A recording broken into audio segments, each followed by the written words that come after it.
secret is out. Chapter 1. In 2022, rain was pouring heavily outside the window. The results are in. Henry Aidley tossed 2 wooden sticks onto the coffee table. Carolina's heading to the overseas branch, and Braelynn will stick around at headquarters to get ready for the fidget marriage deal. The coffee cup in Braelynn Aidley's hand trembled violently, and the dark brown liquid splashed onto the expensive carpet. She looked up, staring at her parents in disbelief, then glanced at those 2 wooden sticks that would decide her and her sister's fate. It felt like an invisible hand had suddenly gripped her heart, leaving her almost suffocating for air. This seemed these words. Had she really come back, she thought. Back to 3 years ago, the night that completely changed the fate for both her and her sister, Carolina Aidley. Shocked to her core, a wave of memories from her past life came rushing back in. In her past life, it was on this very night that Carolina got the tough job of breaking into the overseas market, while Braelynn was left at headquarters to marry Zachary Fidget, the heir to the Fidget Group. Back then, she felt a bit relieved. She had secretly fallen for that calm and dignified guy during all their business dealings, and marrying him was something she really wanted deep down. After they married, Zachary treated her with kindness and thoughtfulness. He kept her well provided for. She managed his family ties, navigated through various parties, and did her best to be the perfect Mrs. Fidget. To everyone else, they looked like a perfect couple who had been walking hand in hand for years. Carolina, on the other hand, got caught up in some nasty fraud by a local partner overseas. The whole project went belly up, leaving her buried under massive debts. Overwhelmed with despair, she jumped from a hotel building and tragically lost her life. Braelynn always thought that even though her relationship with Zachary wasn't a passionate love story, they still treated each other well and had a solid, long, lasting companionship. That belief held strong until Zachary got into a terrible accident and ended up on his deathbed. His hand weakly gripped her sleeve, but the last words he uttered felt like icy daggers piercing through all her beliefs. Braelynn, I'm sorry. I want to be buried with Carolina. Please, grant me this wish. Braelynn felt like she'd just fallen into an ice cave, and her blood turned to ice. Her voice shook uncontrollably. You want to be buried with Carolina? What about me? What do I mean to you? And what were all those years we spent together for? Zachary looked really guilty, his breath barely there. I'm so sorry for keeping this from you all this time. Honestly, the one I've really cared about in my heart has always been your sister, Carolina. It's just that back. Then, it was you whom they set me up to marry. I didn't have a choice but to go through with it. If there's a next life, I hope you can let her be with me. After he said that, he closed his eyes and held onto an ordinary crystal cufflink that Carolina had given him years ago. Braelynn felt like her whole world crumbled. What she thought was mutual respect turned out to be nothing more than a business deal he had to stick to. The sweet feelings she thought they shared were only empty gestures because his heart already belonged to someone else. Overwhelmed by sadness and despair, she too died in sorrow not long after. When she opened her eyes again, she found herself back at the crossroads of fate. If that was how it was, then in this life she would make sure his wish came true. No, Braelynn shot up from her seat, her voice strong and determined. Her seat, her voice strong, catching her entire family off guard. Carolina and I will switch. I'll head overseas while she stays at the headquarters for the marriage alliance. The living room went completely quiet in a heartbeat. Henry was taken aback, and Braelynn's mom, Maria Aidley, nearly dropped the teapot she was holding. But Carolina looked the most shocked. Her eyes widened as she stared at Braelynn like she was a monster. Lynn, what are you talking about? You would give up being Mrs. Fidget just to go deal with that mess? Have you lost your mind? Seeing her younger sister's innocent face that was full of disbelief, Braelynn felt a whirlwind of emotions inside. I'm not crazy. I've never been clearer, she replied calmly. Carolina is outgoing and better at handling people over at headquarters. It makes more sense for me to tackle things overseas. A faint spark of secret joy flickered in Carolina's eyes, but she quickly pretended to hesitate. Wait, how can this be? The draw has already decided. We're switching, and that's it. Braelynn interrupted her, then turned to her parents with a determined look. Dad, Mom, let's just decide it like this. Seeing this, Carolina jumped on board right away, her voice full of barely hidden excitement. Lynn, since you're so set on it, I won't hold back. Just don't regret it later. I won't regret it, Braelynn said firmly as she looked at her sister. This time, she was going to give them what they wanted and also free herself. Just then, there was a hurried yet steady sound of footsteps coming from outside the villa. Before long, a tall guy in a sharp suit walked in. It was Zachary. His deep, set eyes and high, bridged nose gave him the cool authority befitting his position.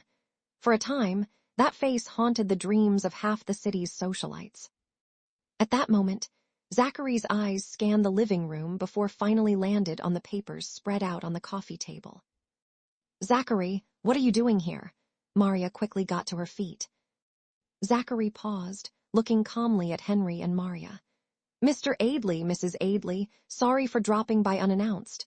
I need to ask you for a favor.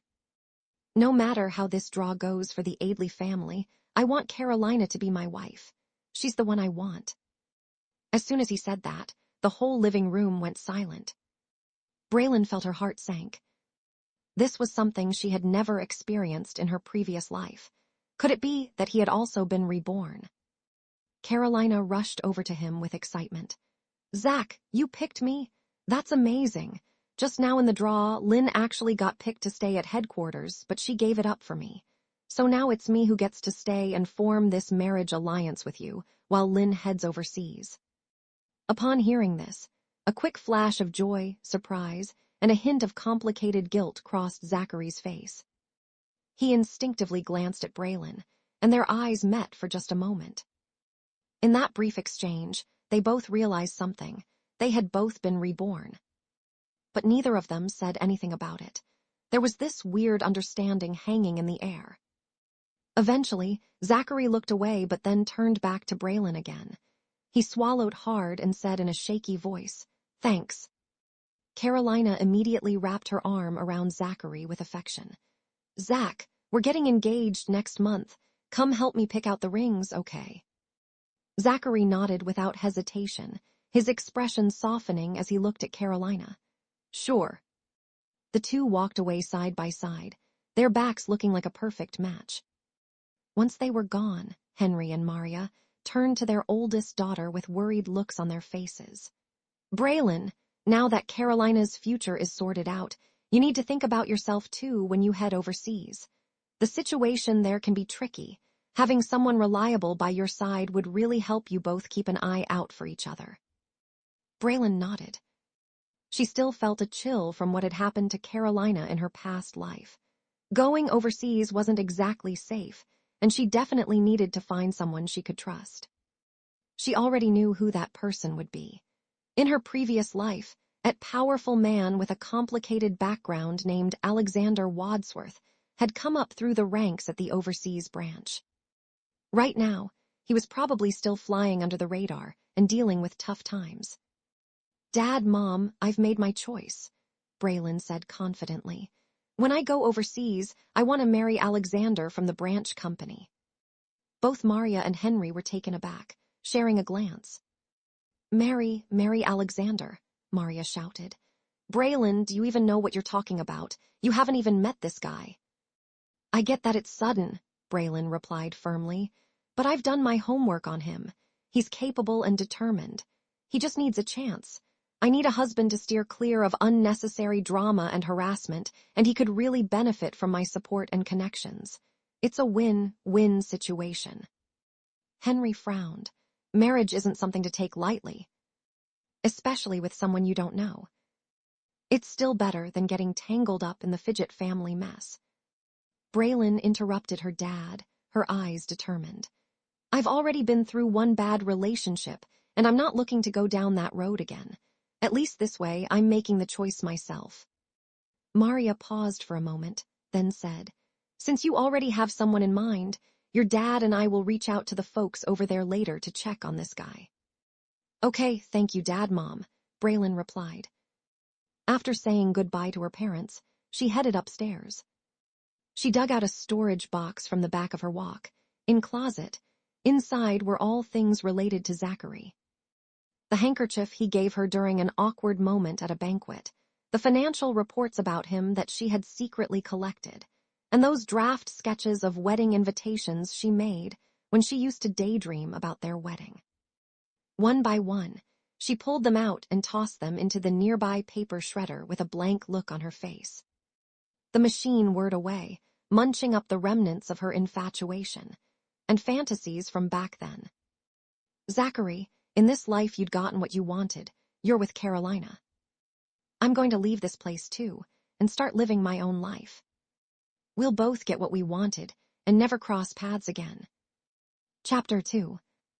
After sorting through her old stuff, Braelynn felt a bit of an emptiness in her heart, but also, oddly, a sense of relief.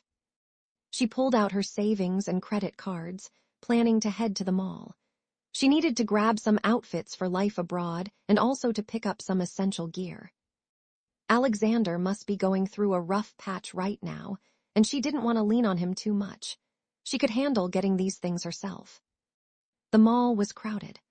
Braelynn carefully picked out a few sharp business suits and comfy casual clothes before making her way over to the counter that sold communication devices and protective supplies.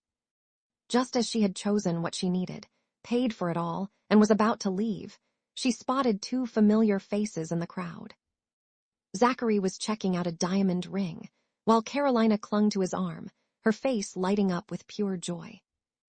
"Zach, you have such amazing taste. I'm totally in love with this style. How did you know I like this brand? You really pay attention to me. Have you liked me for a long time?" Zachary looked down at her, his eyes filled with a tenderness and focus that Braelynn had never seen before. He didn't say anything. He just stayed quiet, almost confirming what she said. Suddenly, Braelynn remembered what he told her on his deathbed. "Braelynn, to be honest, the first time I saw Carolina at that cocktail party, I was drawn to her. That vibrant energy of hers. I could never forget it." Chapter 2. Braelynn thought, "How cruel can you be, Zachary?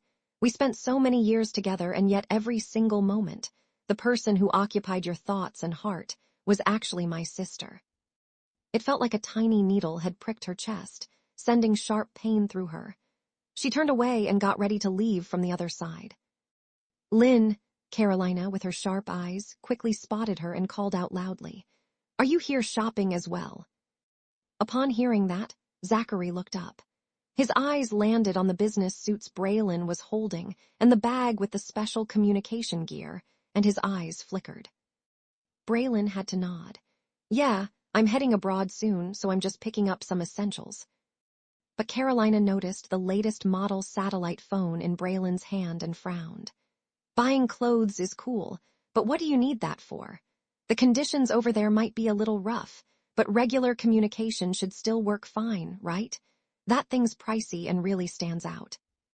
A shop assistant nearby jumped in with a smile. "This product has top-notch security and signal quality. It's perfect for tricky environments. It's better to be prepared." Braelynn nodded along. Carolina was sizing her up, and as usual she couldn't help but throw in a snarky comment. "Lynn, with your uptight and old-fashioned personality, what kind of husband do you think you'll find over there? Honestly, I'm worried you'll have a hard time even making friends with a decent local, let alone finding a husband." Braelynn was used to her sister's harsh words by now and didn't feel like arguing. She just wanted to get out of there as quickly as possible. But then Zachary chimed in. His voice was still deep and cold, but with a subtle hint of hesitation. "You don't need to rush into marriage. It's tough to find someone who's genuinely reliable." Braelynn glanced at him, suddenly thinking the whole thing felt pretty ridiculous. What made him think he had any right to say that? She kept her tone steady, but her words hinted at something deeper. "I'm not asking for much. I just want someone who has good intentions, a pure heart, and not overly calculating." Zachary's expression changed in an instant. He clearly picked up on what she meant. He opened his mouth, like he wanted to say something. But Carolina grabbed his arm and jumped in. "Zach, I'm starving. Lynn, the restaurant on the top floor has freighted Wagyu beef today. Since we bumped into each other, let's eat together." Her tone was enthusiastic, and without waiting for an answer, she pulled Braelynn along and started walking. Zachary glanced at Braelynn's slightly pale face. In the end, he held back whatever he was going to say and quietly followed them. Once they sat down at the restaurant, Zachary casually reached for the menu. He rattled off several dish names without missing a beat. Wagyu sirloin, medium rare, black truffle pasta, a salad with no onions, and molten lava cake for dessert. For drinks, fresh, squeezed orange juice with no ice. The waiter jotted it all down while smiling at Carolina and said, "Your husband is so thoughtful. He remembers your preferences so well. He even knows your dietary restrictions." Carolina felt a warm rush of pride. She stole a shy glance at Zachary and said, "Zach, why don't you order some dishes that Lynn likes too?" Zachary paused for a second with the menu in his hand. Then he calmly handed it over to Braelynn and said, "I'm not sure what you like. Just take a look and order whatever you want." At that moment, it was like someone had stabbed Braelynn's heart with an ice pick and left her feeling cold and hurt. They had been married for years in her past life. Even their assistant remembered she liked lighter flavors, loved Asian food, and couldn't stand anything undercooked. But here was Zachary, the guy she had shared so much time with, who couldn't even name one dish she enjoyed. She used to make excuses for him all the time, thinking he was just too busy with work to notice those little things. Now it hit her. It wasn't that he forgot. It was clear his heart had never paid attention to her. All his thoughtfulness and care were saved just for Carolina. Chapter 3. Braelynn pushed down the uncomfortable feeling in her chest and casually pointed to a couple of appetizers. "These will do." The waiter took their order, and the food came out pretty quickly. Throughout the meal, Zachary was focused on Carolina. He cut her steak for her, served her food, and even handed her tissues. He was attentive to every little thing. A woman at the next table watched them with envy and whispered to her friend, "Look at him, and then look at you. It's so annoying to compare people like this." Braelynn sat there quietly eating off her plate, finding it as bland as chewing on wax. After the meal, Zachary drove Braelynn and Carolina back to the Aidleys' villa. As soon as they rolled into the neighborhood, folks out for a stroll or walking their dogs turned to check them out. "Oh, Mr. Fidget is bringing Carolina home. I heard you two are getting married soon. What a great match. Is that an engagement ring on Carolina's finger? Wow, Mr. Fidget is so generous and really knows how to spoil you." Carolina was loving all the compliments. Her ego was definitely boosted. She even held out her hand to flaunt that big diamond ring, its brilliance sparking oohs and ahs from the crowd. Zachary stood off to the side, watching Carolina show off with a smile, full of warmth and affection. Watching this scene, Braelynn felt a strange unease creeping into her heart. Wealth shouldn't be flaunted like that. Carolina's flashy behavior was bound to attract trouble. When she got home, the first thing she did was stash away the expensive gadgets she had bought, and some cash in a hidden spot of an old suitcase tucked away in the back of her walk-in closet. At first, she wanted to talk to Carolina about it. But when she saw how much Carolina loved the ring, looking so proud that it seemed like she'd wear it even while sleeping, Braelynn realized her sister wouldn't listen and might just think that Braelynn was jealous.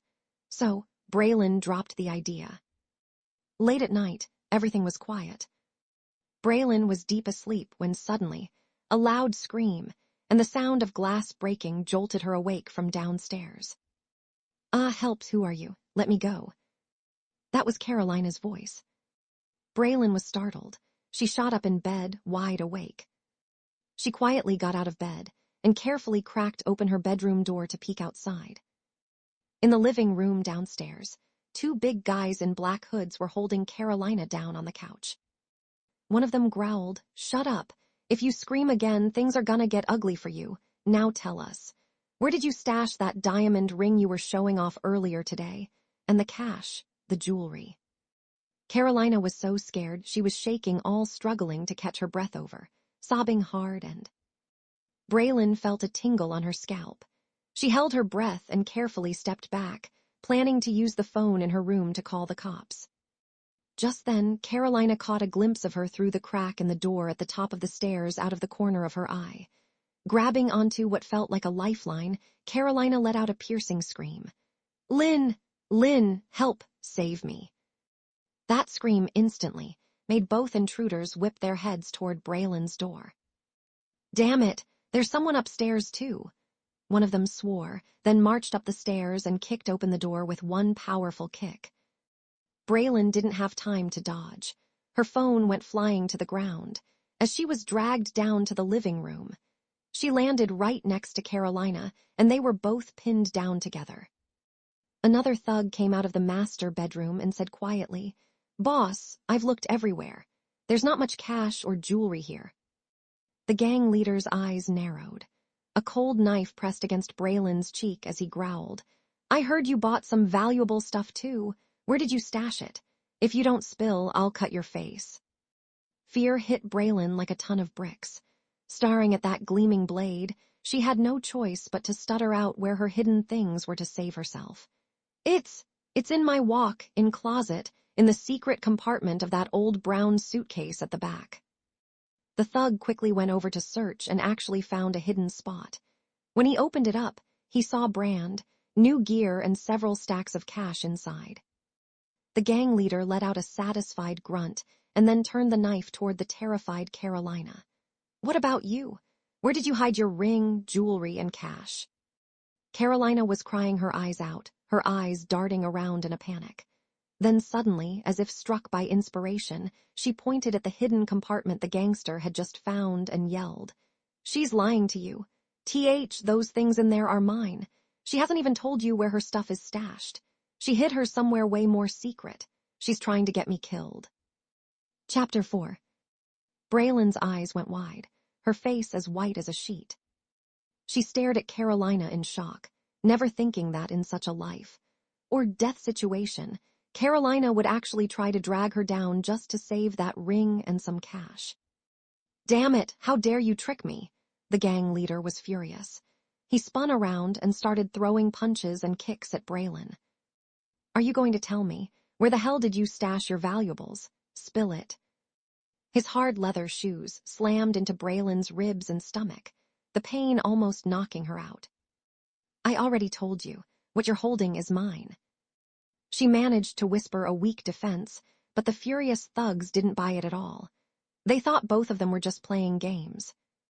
Just as Braelynn thought she might be beaten to death, suddenly she heard the wail of a security patrol car outside the neighborhood, along with loud footsteps and shouts getting closer to the villa. The gangsters freaked out right away and exchanged worried looks. "Damn it, what bad luck," the gang leader shouted, his eyes blazing with anger. "Quick, pour the gas, burn it all down." One of the thugs quickly grabbed a bottle and splashed gasoline on the curtains and couch before pulling out a lighter to set them on fire. Flames shot up in an instant, spreading fast along everything that could catch fire. Seizing the chaos, the gangsters bolted from the scene in a hurry. Carolina watched as the fire grew bigger, completely terrified. She screamed and struggled like crazy, but her hands were tied behind her back, leaving her stuck and unable to move. Braelynn was struggling to breathe through the thick smoke, coughing non-stop, and her arm was hurt from those gangsters. She watched in despair as the flames consumed the expensive furniture and closed in on them. Was this really how it would end for her, dying miserably even after being reborn? Just when she felt completely hopeless, there was a loud bang, and the front door of the villa burst open with force from outside.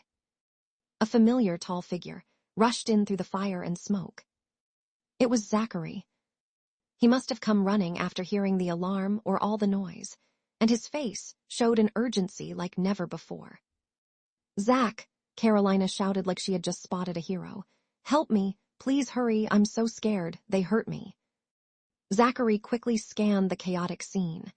When he saw the two women in trouble, he hesitated for just a moment before sprinting straight toward Carolina without thinking twice. He scooped her up in his arms, wrapped his jacket around her, and bolted for the exit. Braelynn watched his back disappear from the flames and thick smoke with determination.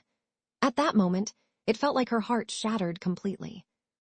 The intense heat burned against her skin, and the heavy smoke started to cloud her mind little by little. She could hear voices outside in a frenzy, but the fire was raging too fiercely that no one dared to rush back inside again. Tears mixed with soot streamed down from her eyes. She shut her eyes tight, waiting for death to take over. Just as she was about to lose consciousness, through her blurry vision, she saw that tall figure again. With great effort and unwavering determination, he charged through the flames again, racing toward her. Was it an illusion, she thought? Then everything went dark as she lost consciousness completely. Chapter 5. When Braelynn woke up again, the first thing she saw was the bright white ceiling of a VIP hospital room, and the air smelled strongly of disinfectant. She wasn't dead. As she shifted slightly, her whole body felt like it was falling apart, especially her abdomen and ribs where she had been kicked. "You're awake," a deep, cold voice came from beside her. Braelynn turned her head and spotted Zachary sitting on the couch next to her hospital bed. His suit jacket was tossed aside, and he was just in a shirt with the sleeves rolled up to his elbows, showing off his strong forearms. There were some faint scratches and smoke marks on them. So it really was him who came back to save her. Her throat felt dry as sandpaper. She wanted to say thank you when she caught sight of the anger simmering beneath his icy gaze. Braelynn was slightly startled. She was about to say something when Zachary suddenly stood up, walked over to the hospital bed, and looked down at her, questioning her word by word. "Carolina told me that the burglary and fire last night weren't accidents at all. You teamed up with outsiders and set it all up yourself, trying to get back at her and burn her alive. Braelynn, this time you actually gave her the chance. I thought you really wanted us to be happy. If that's true, then why would you do something so cruel?" Braelynn's mind went completely blank, her ears ringing. It took her a while to wrap her head around Zachary's cold questions. A wave of frustration and anger surged up in Braelynn. She shook with rage, which tugged at her wounds, making her gasp from the pain.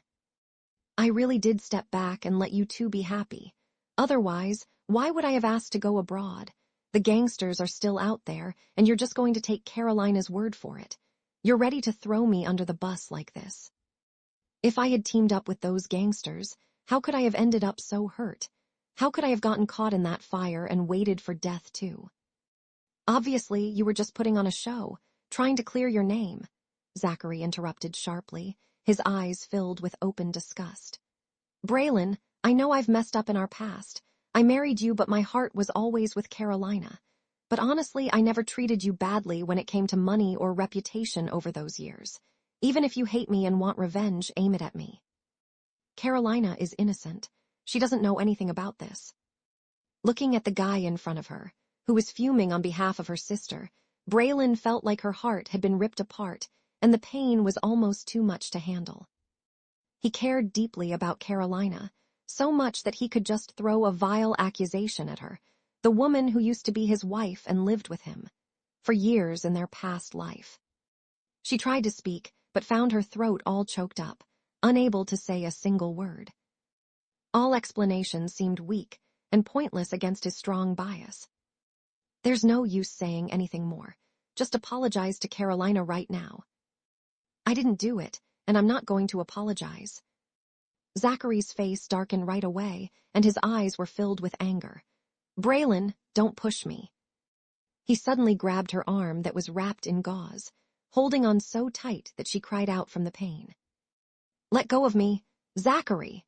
Braelynn struggled, tears streaming down her cheeks from both the hurt and humiliation. "Apologize," he growled, yanking her up from the hospital bed like it was nothing. "I won't. Even if you beat me to a pulp, I'm not admitting to something I didn't do." Braelynn's stubbornness kicked in as she fought back with everything she had. In all the chaos, her wound opened up again.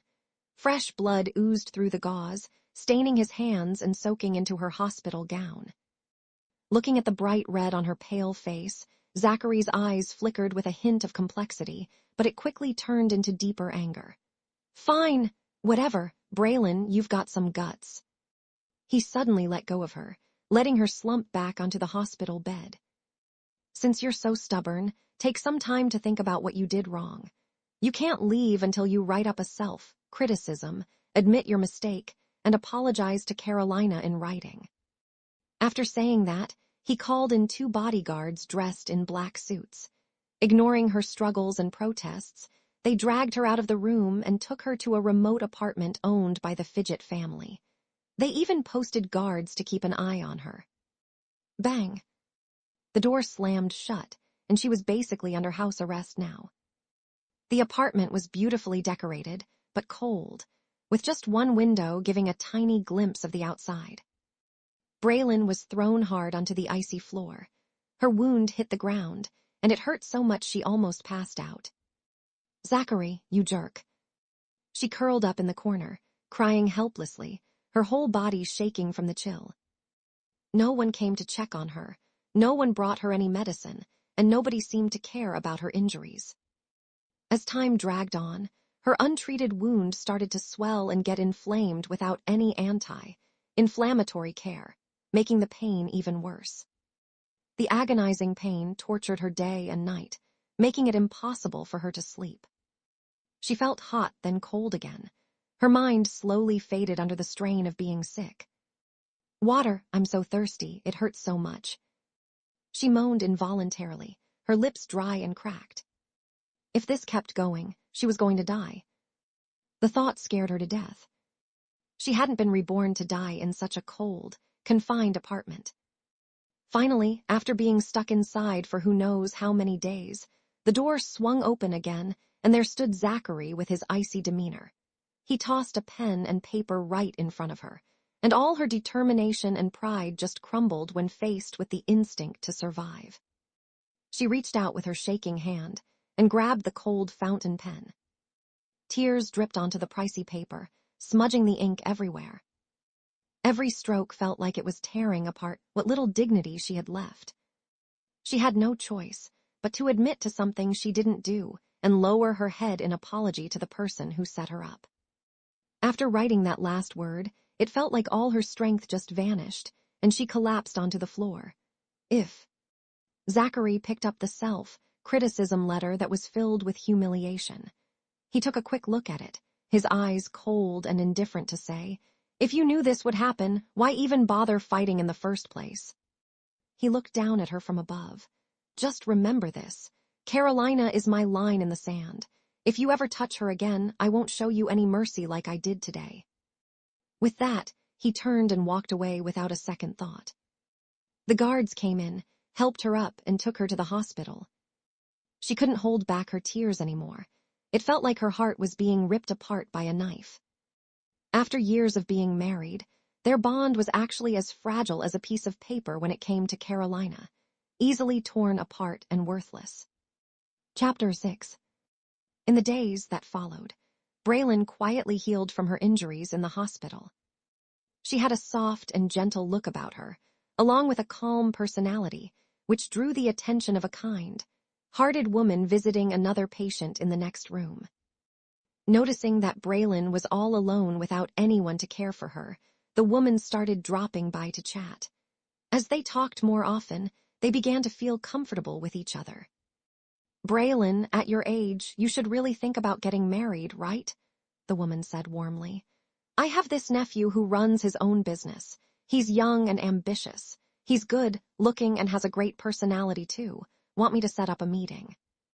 Just as Braelynn was about to politely decline, because she already had plans to get married abroad, a deep voice suddenly came from behind her. "She's not in any rush. No need for her to think about those things just yet." Braelynn was stunned. When she turned around, she spotted Zachary walking in with Carolina beside him. Carolina still had gauze wrapped around her hand, looking fragile and kind of pitiful. Zachary's eyes landed on her, filled with a mix of emotions that Braelynn just couldn't figure out. This was the second time. He told her not to rush into finding someone. What did he even mean by that, she thought. Had he messed up her last life, and now he wanted to mess with her chance at a stable life in this new one? Even Carolina could tell something was off. She kept glancing back and forth between Zachary and Braelynn with suspicion. But instead of asking questions, she walked over to Braelynn's hospital bed with a smile. "Lynn, are you feeling any better? I heard Zach locked you up because of me. I was such a wreck after everything happened that I didn't get the chance to stop him.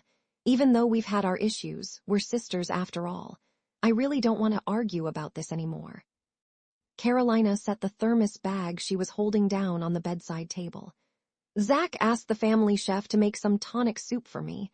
I can't finish it, so I thought I'd bring some for you." Braelynn sneered inside but just gave a slight nod on the outside. "Thanks. All right, you get some rest now. We won't bother you anymore." Carolina linked arms with Zachary and they left together all cozy, like. Braelynn never touched the soup. When the nurse came by, she asked for her help to dispose it. Later that night, after the nurse finished checking up on her, Braelynn glanced at the thermos bag and figured she should return it soon. So she picked it up and headed outside Carolina's room. Just as she was about to knock on the door, she heard Carolina's voice from inside. She sounded like she was crying a bit. "Zach, you were the one who said you chose me and that you liked me so much. So why do you care so much about my sister's marriage? You still have feelings for her, don't you?" Next came Zachary's voice, sounding both helpless and a bit comforting. "Carolina, stop overthinking it. You're the only one I chose." "Then, why do you keep stopping her from finding someone else?" "Well, she's your sister. I just care a little more about her because of you worried she might rush into picking the wrong guy. If that happens, you'll be upset later and come bug me again." "I don't believe you. You're lying to me," Carolina cried out, pushing back hard and not letting it go. Okay, just stop crying," Zachary said with a mix of helplessness and a hint of irritation in his voice.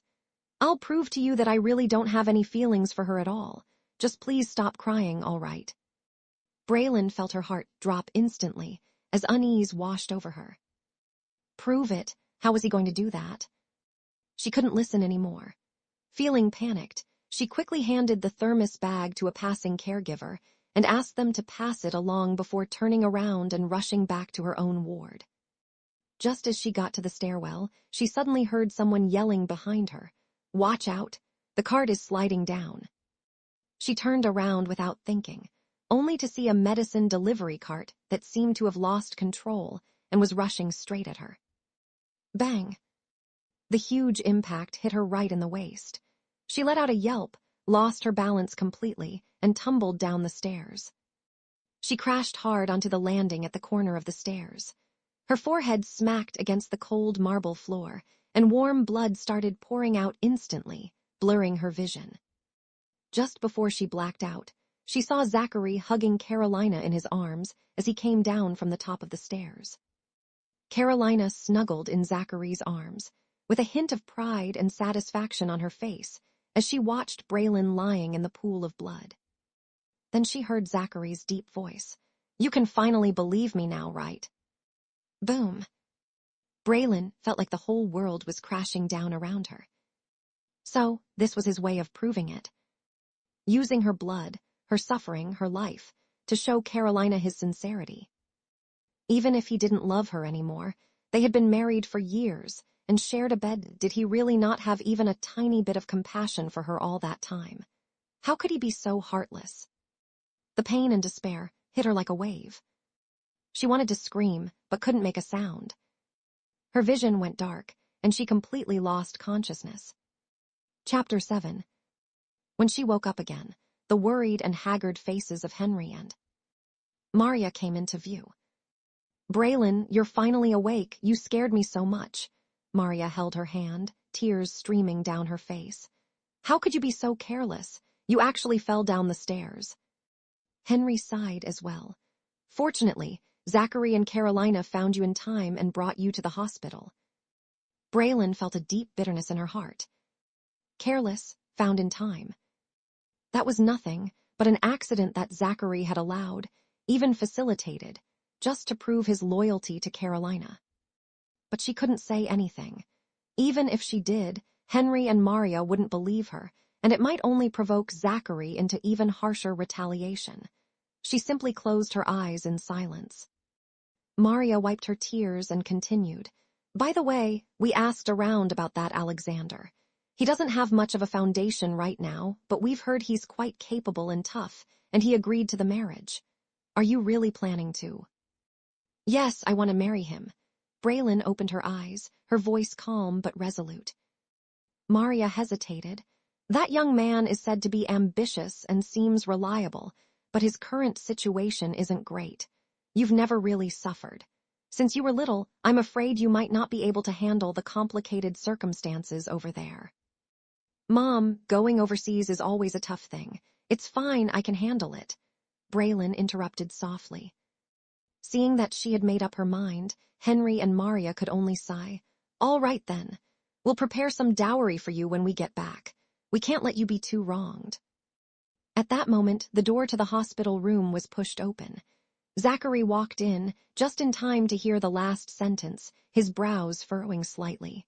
Prepare what? Braelynn's heart tightened, afraid Henry and Maria would say too much, so she quickly interjected. We were talking about what needs to be prepared for Carolina's engagement. Mom and Dad are discussing what to get for her. Zachary's gaze lingered on her face for a few seconds, as if trying to discern something, but in the end, he didn't ask further. After Henry and Maria left, Zachary didn't leave. Instead, he sat down by her hospital bed. Only the two of them were left in the room, and the atmosphere felt somewhat stagnant. Braelynn, he suddenly spoke, his voice low, I know we've both come back. Braelynn felt a tightness in her chest, but tried her best to remain calm on the surface. So. Zachary looked at her, his expression complicated. I know, we've been married for years. It's only natural that you can't let go of me so easily. Braelynn almost wanted to laugh. Can't let go of him. But, his tone turned serious. Since you've decided to let me and Carolina be together in this life, don't hold on to any unrealistic fantasies about me. Carolina is very sensitive and insecure. I don't want her to be disturbed or hurt by you anymore. Listening to his self-righteous words, Braelynn only felt it was absurd and pathetic. From the moment he died, all her lingering feelings for him had already been burned to ashes. How could she possibly still have fantasies about him? But she couldn't be bothered to explain, and simply replied with utmost calm, All right. Zachary was stunned. The crying, arguing, and clinging he had expected didn't happen at all. This was completely different from the Braelynn in his memory, who had once relied on him. Besides feeling relieved, deep down, he was surprised to find a faint sense of loss and emptiness. Suppressing that strange feeling, he awkwardly said, Get some rest, and left the hospital room. On the day she was discharged, Braelynn packed her things by herself and returned to the Aidleys' villa. As soon as she entered the house, she heard laughter and cheerful voices coming from the living room. Zachary, Carolina, and Henry and Maria were sitting together, enthusiastically discussing the details of the engagement party.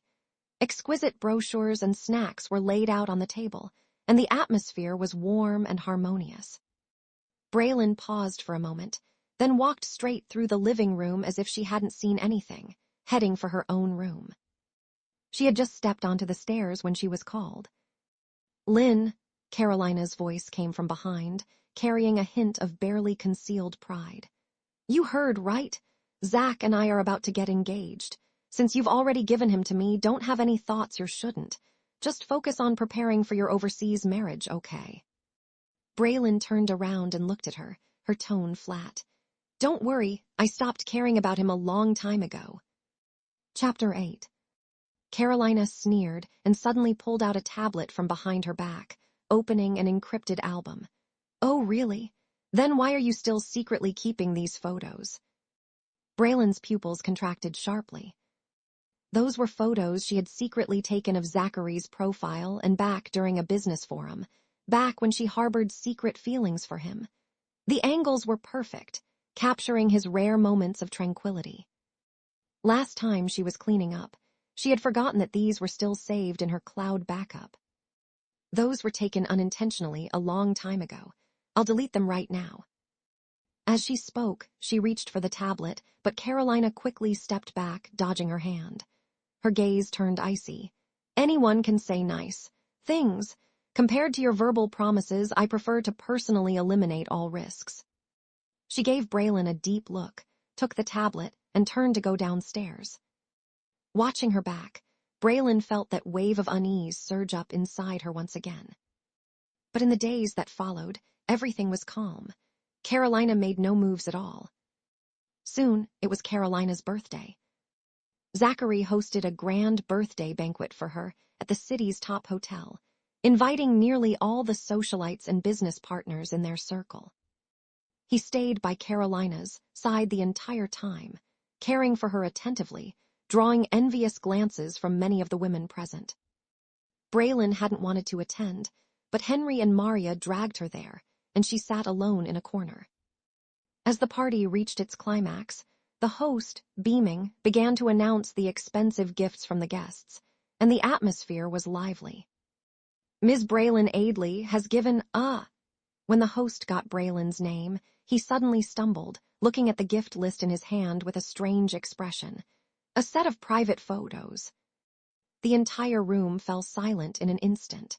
Everyone's eyes turned to Braelynn, then looked in confusion at Zachary and Carolina.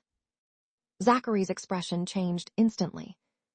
Before anyone could react, the host, perhaps trying to liven up the atmosphere, connected the tablet to the big screen and, almost absent-mindedly, opened one of the photos.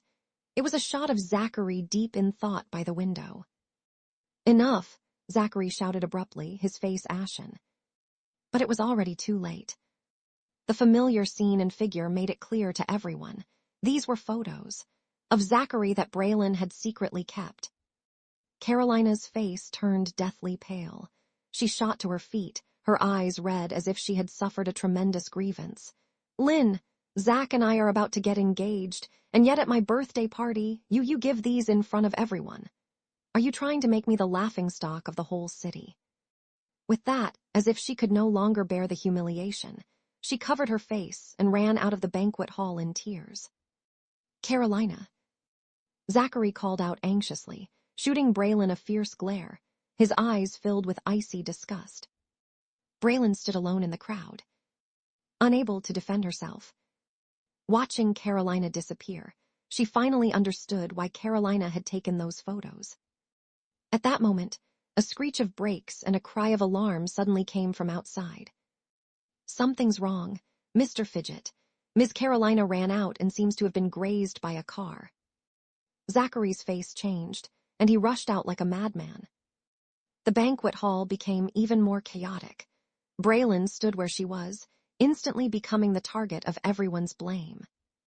In the end, it was Henry and Maria who pushed through the crowd and took her home, shielding her. "Braelynn, what on earth happened?" As soon as they got home, Maria asked anxiously, "Those photos." "It wasn't me," Braelynn cried out in anger and frustration, tears finally falling. "It was Carolina. She took those old photos from me a few days ago. She did this on purpose to frame me today. I had no idea she would do something like this." Henry and Maria exchanged a glance. Seeing their eldest daughters, a grieved and broken appearance, they chose to believe her.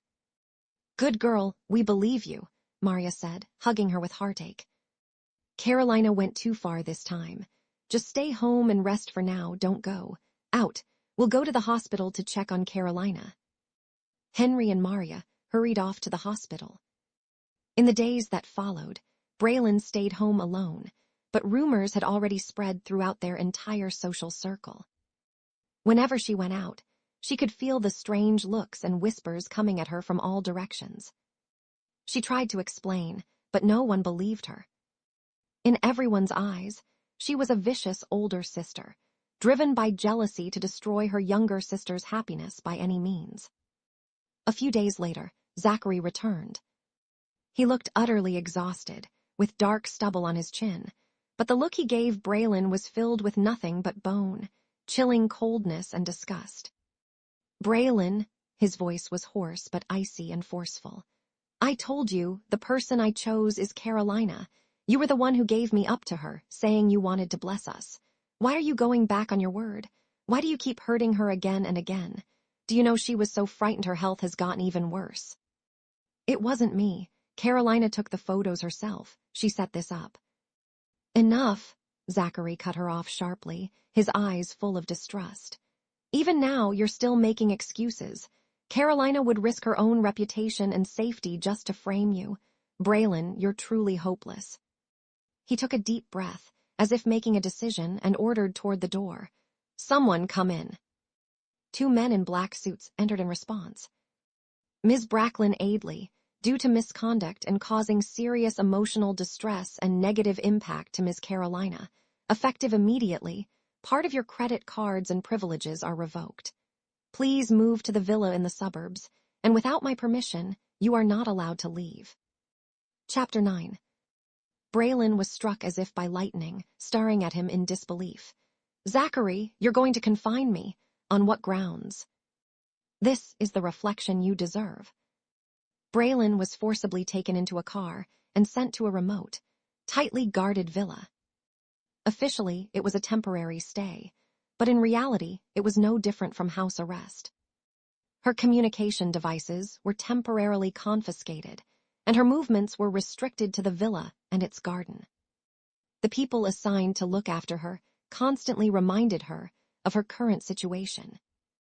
Occasionally, the financial news she managed to see was flooded with grand reports about the union between the Fidget and Aidley families, along with speculations and rumors about her being jealous and mentally unstable. A sense of humiliation and helplessness nearly drowned her. She bit her lip so hard she tasted blood, wishing she could escape this place immediately. This disguised form of house arrest lasted for some time. When Zachary appeared again, he reeked of alcohol and, without a word, pinned Braelynn down as soon as he entered. "What are you doing? We're no longer married," Braelynn cried out in terror. "Who says we're not married? We were in our past life, and we are in this one too, tonight. I'm going to exercise my rights as your husband." Zachary tore Braelynn's clothes apart and took her without a trace of mercy. Afterwards, when Zachary woke up and saw Braelynn covered in bruises, he said, sarcastically, "You took advantage of me while I was drunk and seduced me. You really got your way. Here, this is a contraceptive pill. Take it, and don't try anything sneaky." A contraceptive pill was thrown onto Braelynn's face. Braelynn clenched her fists so tightly that her nails dug into her flesh. She swallowed the pill. A few days later, Zachary came again. He tossed a simple suitcase at her feet. "To prevent you from bothering Carolina again, you won't be attending my and Carolina's engagement party. Go abroad." Braelynn looked up at the man she had loved and hated for 2 lifetimes, suddenly feeling an overwhelming sense of sorrow, even laughing through her tears at the absurdity. So be it. She was going overseas anyway, to start a new life of her own. She said nothing, quietly picked up her suitcase, turned around, and walked step by step toward the waiting car. He was stunned by how decisively and cleanly she left terror. "Who says we're not married? We were in our past life, and we are in this one too, tonight. I'm going to exercise my rights as your husband."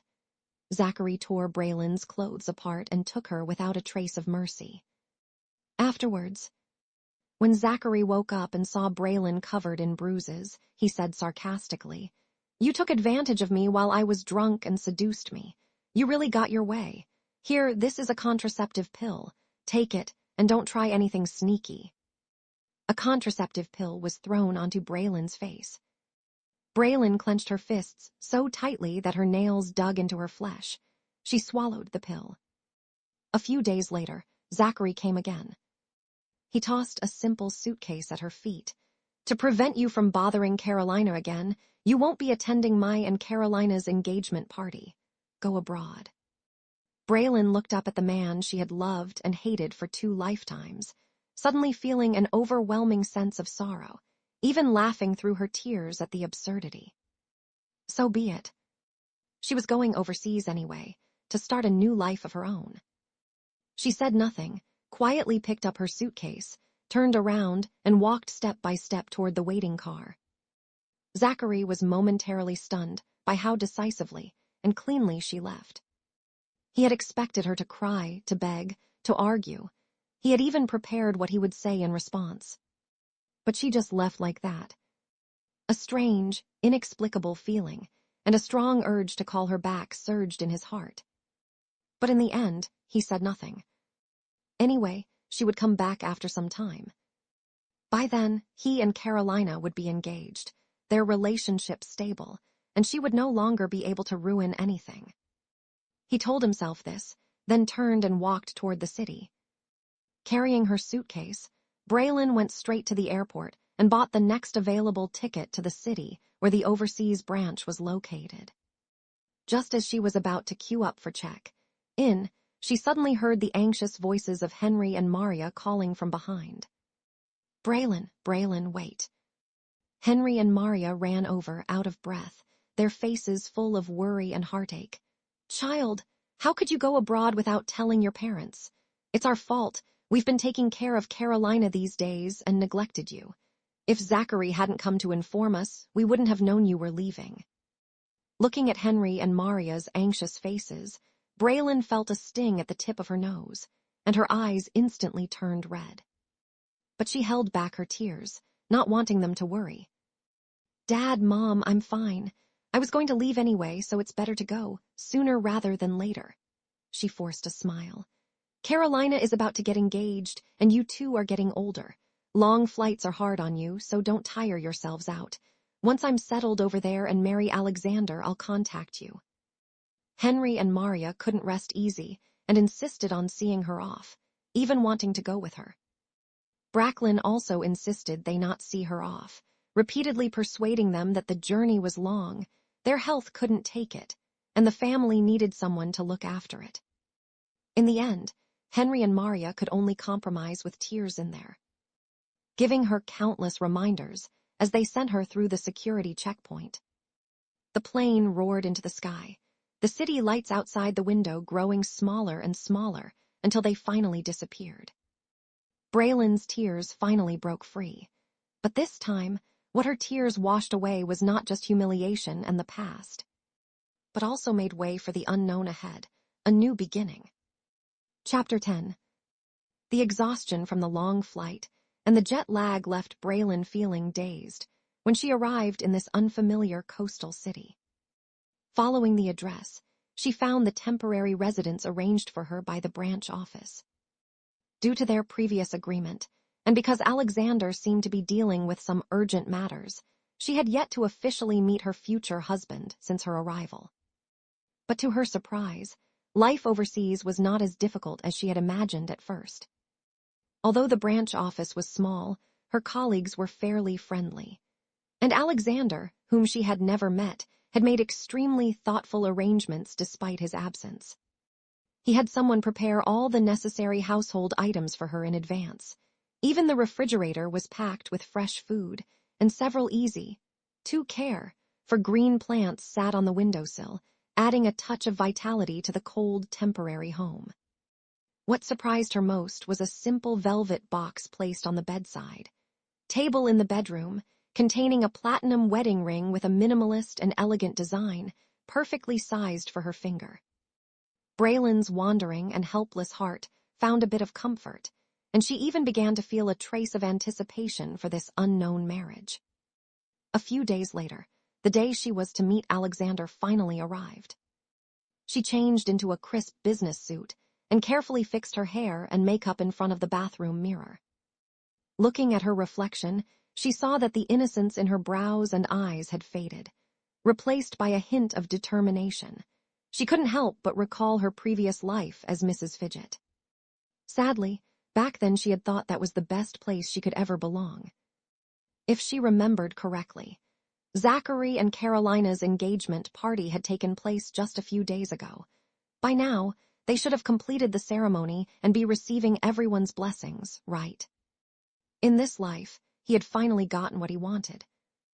And she, too, was about to begin a brand new life here. She took a deep breath, picked up the briefcase on the table, and was just about to leave when she heard the doorbell ring. She paused, peered through the peephole, and wondered. There was still some time before the appointed hour. She opened the door, only to see two anxious and familiar faces. "Dad, Mom, what are you doing here?" She hurriedly ushered Henry and Maria inside.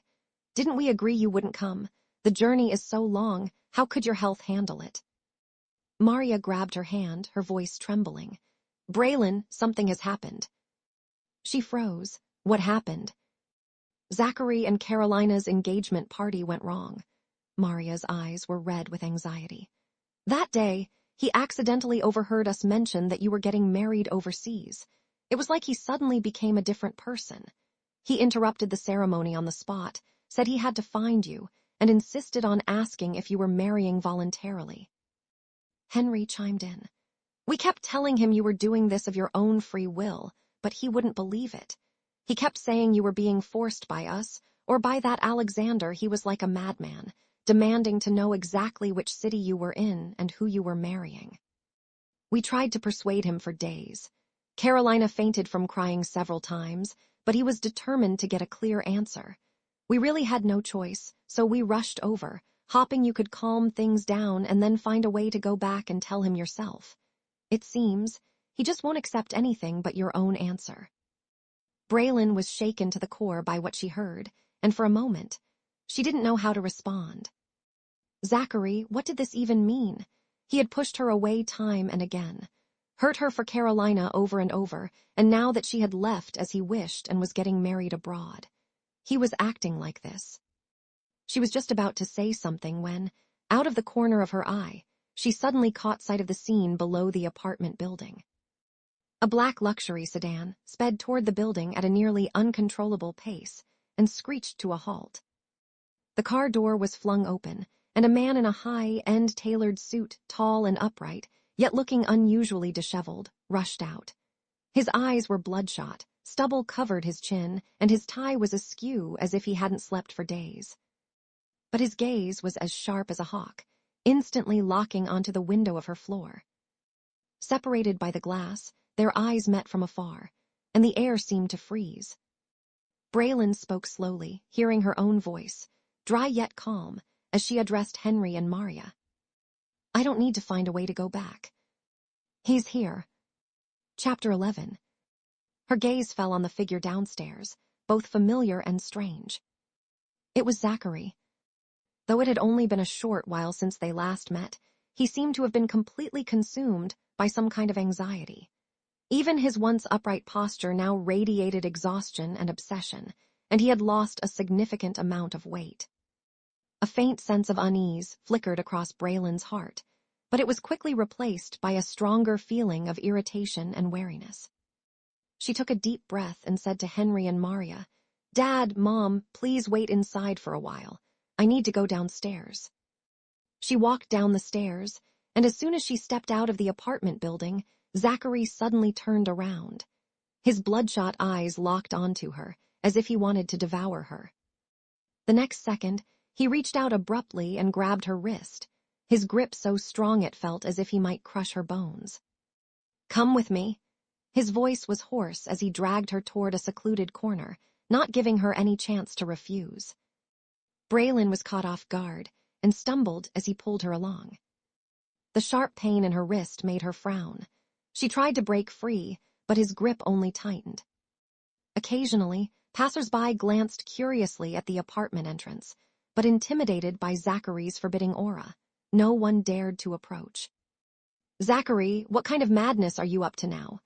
As soon as they reached the corner, Braelynn forcefully shook off his hand. Looking down, she saw clear marks left on her wrist. She stepped back to put some distance between them, her eyes cold as ice. "You chased me all the way here just to show off your violence again." The alienation and disgust in her eyes were like a sharp knife, stabbing deep into Zachary's heart. The pain was suffocating, but it only fueled his obsession. "Is it the Aidley family forcing you, or is it that Alexander guy making you marry him?" He stepped closer, his voice trembling almost imperceptibly. "Tell me, is it?" "No, I chose this myself." Hearing this, his expression changed dramatically. His lips trembled, filled with suppressed anger and confusion. Why? Why are you in such a hurry? How can you marry someone you barely know? Or is it just to spite me, to get revenge, so you deliberately degrade yourself like this? Braelynn lifted her gaze to meet his almost fiery eyes, not flinching at all. I didn't. Her tone was calm. Alexander is capable and decisive. Marrying him is the best choice for me right now, and I am doing it of my own free will. She paused, then countered. But what about you, Zachary? Haven't you already gotten engaged to the person you chose? Didn't Carolina get exactly what she wanted? So why are you here now? What do you want from me? Are you suspecting again that I did something to hurt her? Zachary was stunned by her question, as if struck on the head. He remembered that last time. He had indeed accused her without knowing the truth. Now, it was understandable that she would think this way. He really was engaged to Carolina, but so what? From the engagement party until now, not a moment had passed without regret, not a moment without thinking about the person in front of him. He thought of her resolute eyes, her cold tone at this moment. He wanted to say he regretted it, wanted to say she was the only one in his heart. But as the words reached his lips, seeing her unyielding attitude, his pride and chaotic emotions made him speak without thinking. Weren't you supposed to love me? Braelynn, you clearly love me, so I choose someone else. Why? Love. Braelynn reacted as if she'd heard the most ridiculous joke, suddenly letting out a cold laugh filled with mockery and sorrow. Zachary, are you talking about the last lifetime? Maybe I was blind in the last life, expecting something from you, hiding my sharp edges for you, until you told me on your deathbed that your heart belonged to her. You wouldn't even be buried with me, isn't that right? Her gaze grew distant, with a hint of relief. But in that lifetime, I spent my whole life and even gave my life to learn that you never had me in your heart. You only ever loved Carolina. I already let you two be together, didn't I? In this life, I don't want anything to do with either of you. I just want to live my own way. No, that's not true. Zachary grew agitated, suddenly stepping forward and reaching out to grab her. Braelynn, it's not what you think. I was confused by her before, but if I could do it all over again, Seeing Braelynn's defensive posture, Zachary suddenly panicked, gripped by a fear of losing her forever.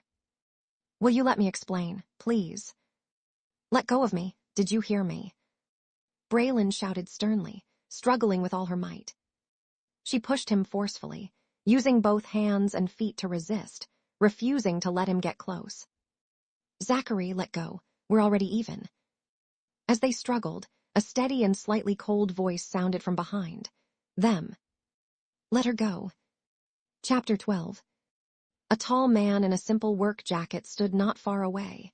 His brow bones were prominent, his gaze deep and sharp, his nose straight, and his thin lips pressed tightly together. The entire aura he exuded was wild, untamed, and coldly unyielding. When he saw the scene before him, his brows instantly furrowed. He strode forward, forcefully brushed Zachary's hand aside and shielded, Braelynn behind him. Don't be afraid, it's all right now. His voice was not loud, yet it carried a reassuring sense of certainty and strength. Caught off guard, Zachary stumbled from the shove. After regaining his balance, he saw the man who had suddenly appeared and noticed how he was protecting Braelynn. Rage instantly surged to his head. Pointing at the man, he demanded angrily, "Who are you?" The man turned around, his gaze calm yet oppressive as he looked at Zachary. His tone, however, was unwavering and resolute. "Alexander, Braelynn's husband." He paused, then spoke with greater emphasis. "This is not a place where you can do as you please. If you have any issues, we can talk, but violence is not acceptable." Only then did Braelynn realize that the man who had suddenly appeared to help her out of trouble was the very person she had come here to marry Alexander. Looking at his broad back, a complex mix of emotions surged in her heart. She felt a sense of relief, but also a bit of embarrassment, after all. This was their first meeting, and it happened under such circumstances. Zachary seemed completely infuriated by the way the other man was defending her. His eyes reddened as he stared fiercely at Braelynn. "You can't marry him! Braelynn, you can't!" "Zachary, what are you going crazy about now? Who I marry has nothing to do with you." Braelynn couldn't help but speak up. "She's right." Alexander stepped forward, continuing to shield Braelynn, refusing to give an inch. "Who she marries is her own choice. It's not for outsiders to interfere, and certainly not for you to use force here." "Outsider?" Zachary laughed in fury. "I'm an outsider, and what are you supposed to be? If you know what's good for you, get out of my way now." His anger grew even more intense, his chest heaving violently. He lunged forward, trying to grab Alexander by the collar, but Alexander easily brushed his wrist aside. "You're not welcome here. Please leave." "Leave, fine. But I'm not leaving alone. I'm taking her with me." He suddenly turned his head and shouted toward his car. "Come here." Immediately, two tall, bodyguard-like men got out of the car and strode over. The atmosphere instantly became tense, on the verge of erupting. The passing residents were so frightened that they quickly detoured around the scene. Braelynn's parents, hearing the commotion from upstairs, anxiously poked their heads out to look. At this extremely tense moment, Maria's phone suddenly rang. After answering, her face turned deathly pale, and she shouted down in panic. "Something's wrong! Zachary! Carolina took sleeping pills." "What?" Zachary whipped around, his face full of shock. Upstairs, Henry and Maria were also struck with terror. "Who are you talking about?" "It's Carolina. She left a note saying that if you don't want her, she'll. Maria's voice was choked with sobs, and she nearly fainted as her vision went black. "Maria, are you all right?" Henry cried out in alarm, quickly supporting his wife. He looked down at Zachary and urged anxiously, "Zachary, hurry, go back and check on her. Carolina, she's still waiting for you. You have to go save her." "No matter what, you grew up together. You can't just stand by and do nothing." Zachary's heart suddenly sank. Carolina attempted suicide. The thought made him shudder, and a wave of intense anxiety and burden washed over him. Right now, she was his fiancée in name, and Braelynn's younger sister. If he didn't go back and something really happened, the consequences would be unimaginable. The Aidley family wouldn't let it go, and public opinion would drown him. He glanced at Braelynn, who was being protected by Alexander. Her face was expressionless, as if Carolina's life or death had nothing to do with her. That cold indifference made his heart tighten and ache, yet he was helpless to do anything about it. "Aren't you going back?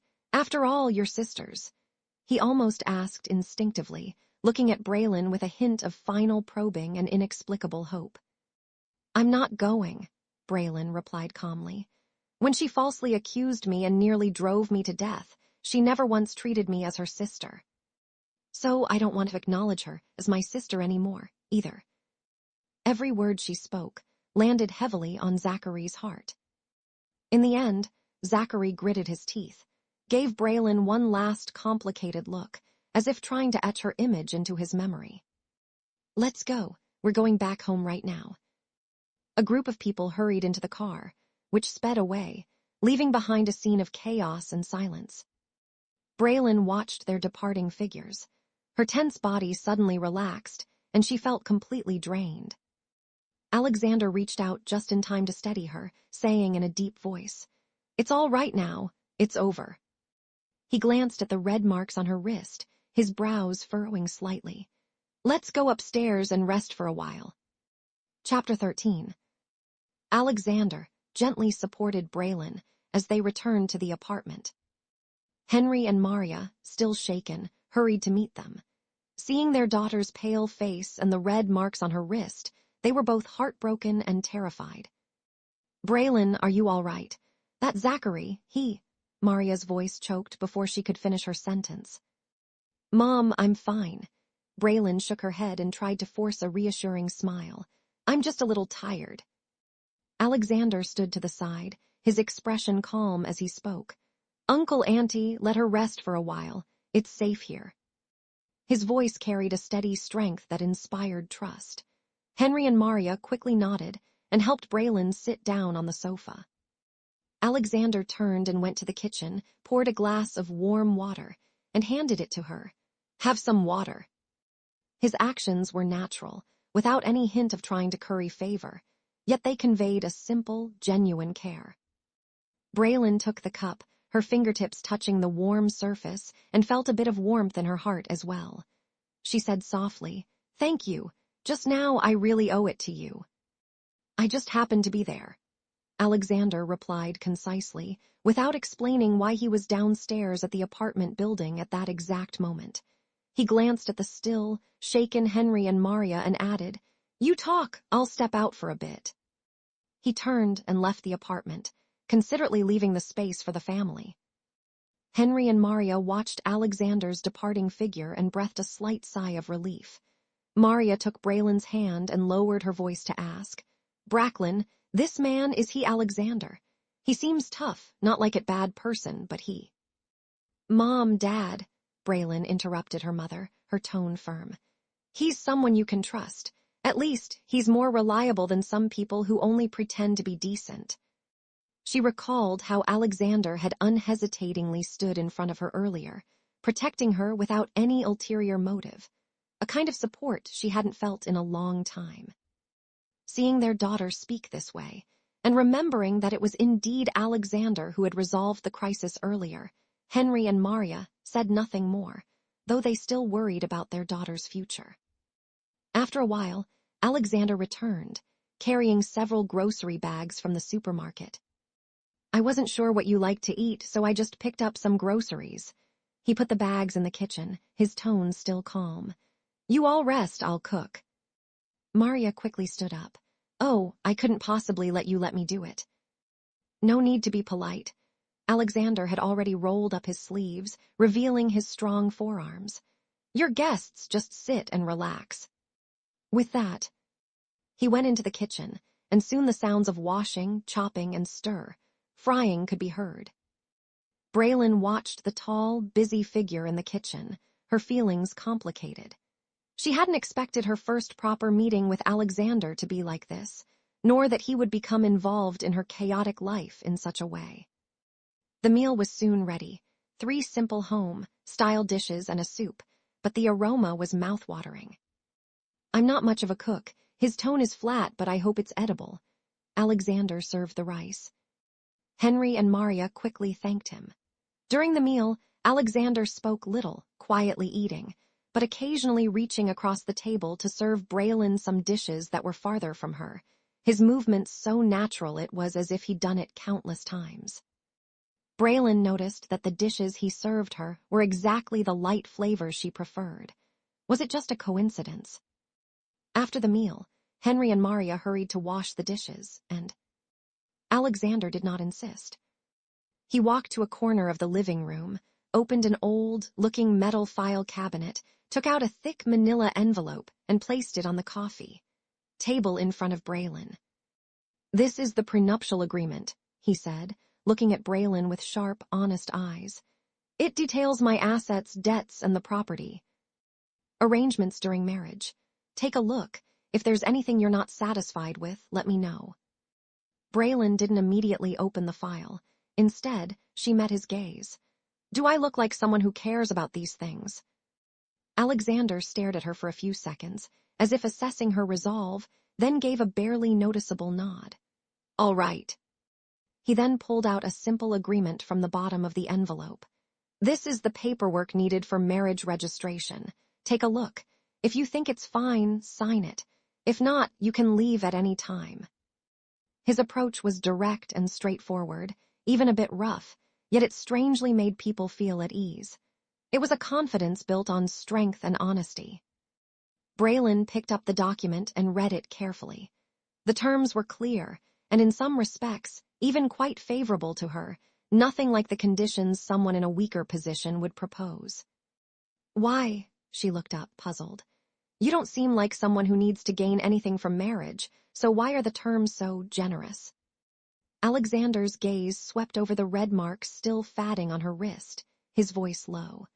"What I need isn't a transactional marriage, but a partner who can stand by my side and be trusted. I care about the long term, not just immediate gains." He paused, then added, "Besides, when dealing with wolves, having a smart ally is always better than having a foolish enemy." His words were blunt, even a bit harsh, yet somehow reignited a fighting spirit in Braelynn that she hadn't felt in a long time. She picked up the pen and, with hardly any hesitation, signed her name on the document. "Shall we register tomorrow?" Alexander put away the documents, his tone as calm as if discussing the weather. "All right," Braelynn nodded. At that moment, Henry and Maria finished tidying up the kitchen and came out. Seeing that the two seemed to have reached an agreement, they felt both relieved and a little worried. After sitting for a while longer, Henry and Maria, being older and exhausted from the day's events, showed signs of fatigue on their faces. Alexander glanced at the darkening sky outside and said, "Uncle, Auntie, you must be tired. I've booked a hotel room nearby for you to rest. Here," he looked at Braelynn, "is safe for now." His arrangements were thoughtful and left no room for objection. Henry and Maria did indeed need rest, so they didn't refuse. After seeing Henry and Maria off, only Braelynn and Alexander remained in the apartment. For a moment, the atmosphere was a bit quiet. "You're tired too. Get some rest early." Alexander was the first to break the silence. "I'm in the room next door. If there's an emergency, you can knock or call this number." He handed her a simple card with only a phone number printed on it. With that, he turned and left decisively, without any unnecessary lingering or pleasantries. Braelynn closed the door, leaned against it, and let out a long sigh. So much had happened in a single day: Zachary's madness, Carolina's farce, her parents' worries, and Alexander, this unexpected man who seemed to bring a glimmer of hope. She walked to the window and watched as Alexander's tall figure disappeared into the night outside the apartment building, her heart filled with mixed emotions. In this lifetime, could her choices really lead to a different outcome? Chapter 14. The next day, Alexander and Braelynn went to City Hall to register their marriage. The procedure was simple: no grand ceremony, no blessings from friends or family, just two strangers signing their names on a document, becoming husband and wife in the eyes of the law. On the way back, the atmosphere in the car was quiet, but not awkward. "Do we need to have a wedding?" Alexander suddenly asked. Braelynn shook her head. "No need, this is fine." She had been through a grand but hollow marriage before, and now she valued substance over form. Alexander nodded and said nothing more. In the days that followed, Braelynn quickly threw herself into her work. Although she was married to Alexander, she had no intention of relying on him completely. The information Alexander provided was thorough yet shocking. The difficulties the branch had faced early on were far more than just business competition, involving tangled local powers and some methods that skirted the edge of legality. She and Alexander quickly established their division of labor. She was mainly responsible for intelligence analysis, business strategy, and connecting with the original Aidley group and potential external resources. Alexander, with his knowledge of the local situation and his fearless tenacity, handled execution and clearing obstacles. One was skilled in strategy, the other in action. Unexpectedly, they worked together with remarkable tacit understanding. Alexander was not talkative, but anything he promised, he would do, and often did it better than expected. He was like a silent alpha wolf, sharp, fierce, and protective. That day, Braelynn, following a newly acquired piece of information, discovered a key breakthrough that might require Alexander to approach a rather difficult person who held important resources. She organized the materials and went to Alexander's usual, shabby temporary office to find him. The office door was open. She knocked and heard a voice from inside. "Come in." She pushed the door open and saw Alexander talking with several men who looked equally tough, apparently arranging something. Those men glanced at Braelynn, their eyes filled with curiosity and scrutiny. Alexander saw her and waved at the men. "Do as we discussed." The men nodded, gave Braelynn another look, and then filed out one after another. "Something up," Alexander turned to her, his eyes questioning. Braelynn handed over the documents. "I found something new about the ownership dispute over the warehouse at the docks. We might be able to break through with this person." She pointed to a name on the papers. "But this person has a bad reputation, supposedly very difficult to deal with." Alexander took the documents, scanned them quickly, and didn't even frown. "Got it. I'll handle it." His reaction was so calm. It was as if he were dealing with a trivial matter. Alexander looked up at her, his gaze deep and wild with confidence. "In this place, if you're afraid of danger, you'll never get anything done." He put away the documents, as if remembering something, and took a small black device from the drawer, handing it to her. "Take this. If there's an emergency, press it. I'll know." It was a miniature alarm device. Braelynn took it, feeling a subtle stir in her heart. "Thank you." Alexander replied, acknowledging her, then picked up his jacket. "I'm heading out." He walked to the door, then stopped, not turning around, his voice low as he added, "When I'm not here, try not to go to remote places alone. Call me if you need anything."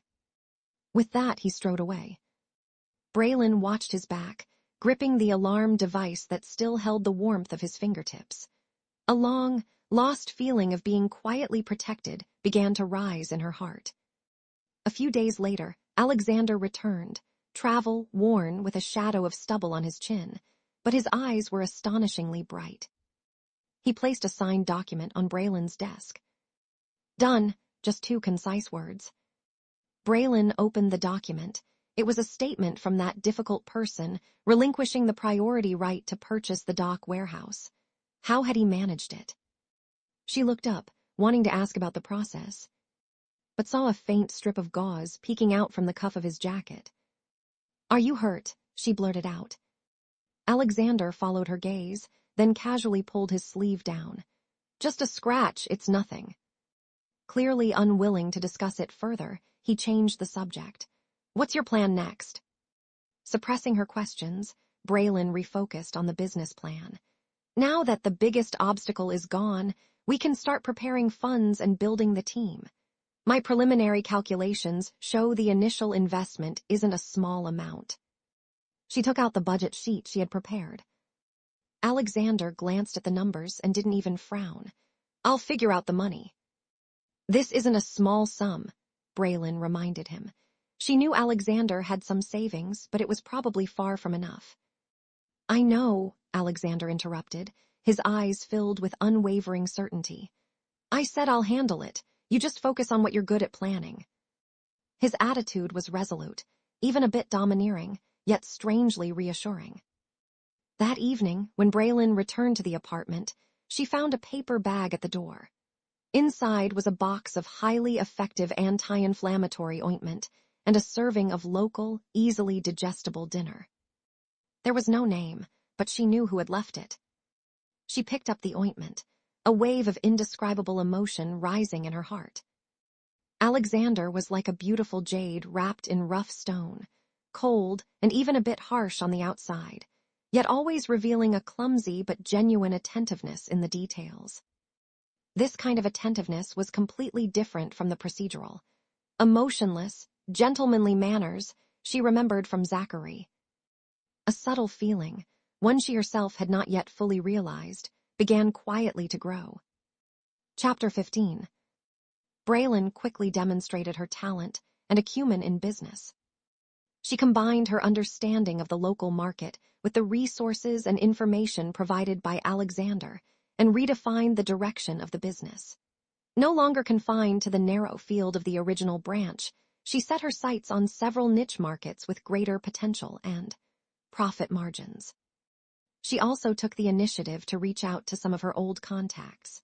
Although most people either pitied her for having fallen to this point or avoided her altogether, there were still 1 or 2 who believed in her abilities and were willing to offer limited help or information. Alexander was responsible for putting these plans and resources into action. He was highly efficient, flexible, and even a bit ruthless in his methods, quickly making headway in the local scene. One focused on internal affairs, the other on external matters, and their cooperation became increasingly seamless. Occasionally, they needed to attend certain important events together.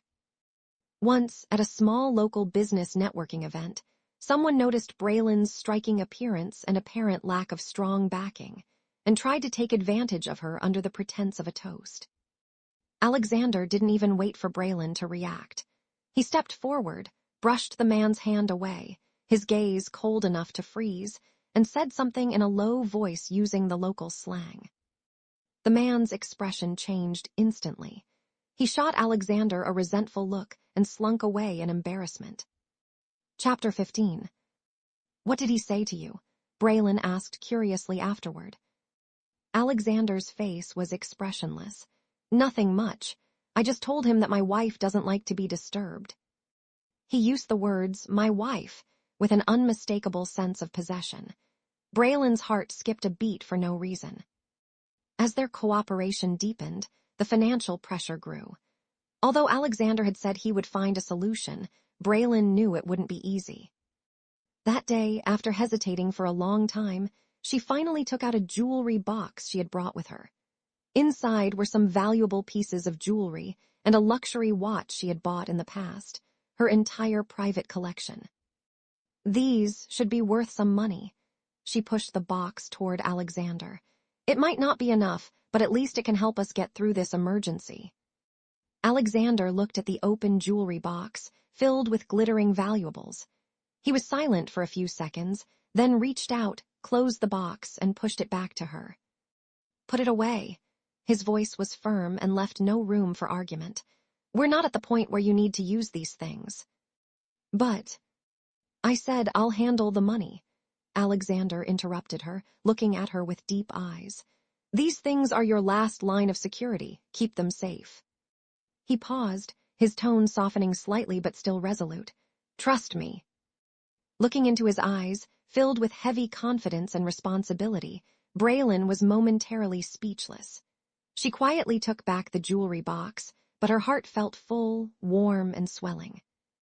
A few days later, Alexander told her that a large part of the funding problem had been resolved. She only found out later that he had taken a huge risk, using his already small share of the future revenue rights from the dock warehouse as collateral to secure an urgently needed loan from a private lender with a complicated background. He shouldered the risk himself, but left the relatively safe shares and the bulk of the profits to her. When Braelynn found out, she approached him with mixed feelings. You didn't have to do this. We could have shared the risk together. Alexander was wiping a tool and didn't even look up. How? Sell your jewelry or go to Zachary? When he mentioned Zachary's name, there was a barely noticeable hint of sarcasm in his tone. Braelynn was at a loss for words. Alexander put down the tool, looked up at her with sharp eyes. Since we've chosen this path, don't think about turning back and don't think about relying on anyone else. I can handle it. You just focus on your work. When we make money, pay me back double. His words were still blunt, even a bit harsh, but they were like a shot of adrenaline, dispelling the last traces of hesitation and unease in Braelynn's heart.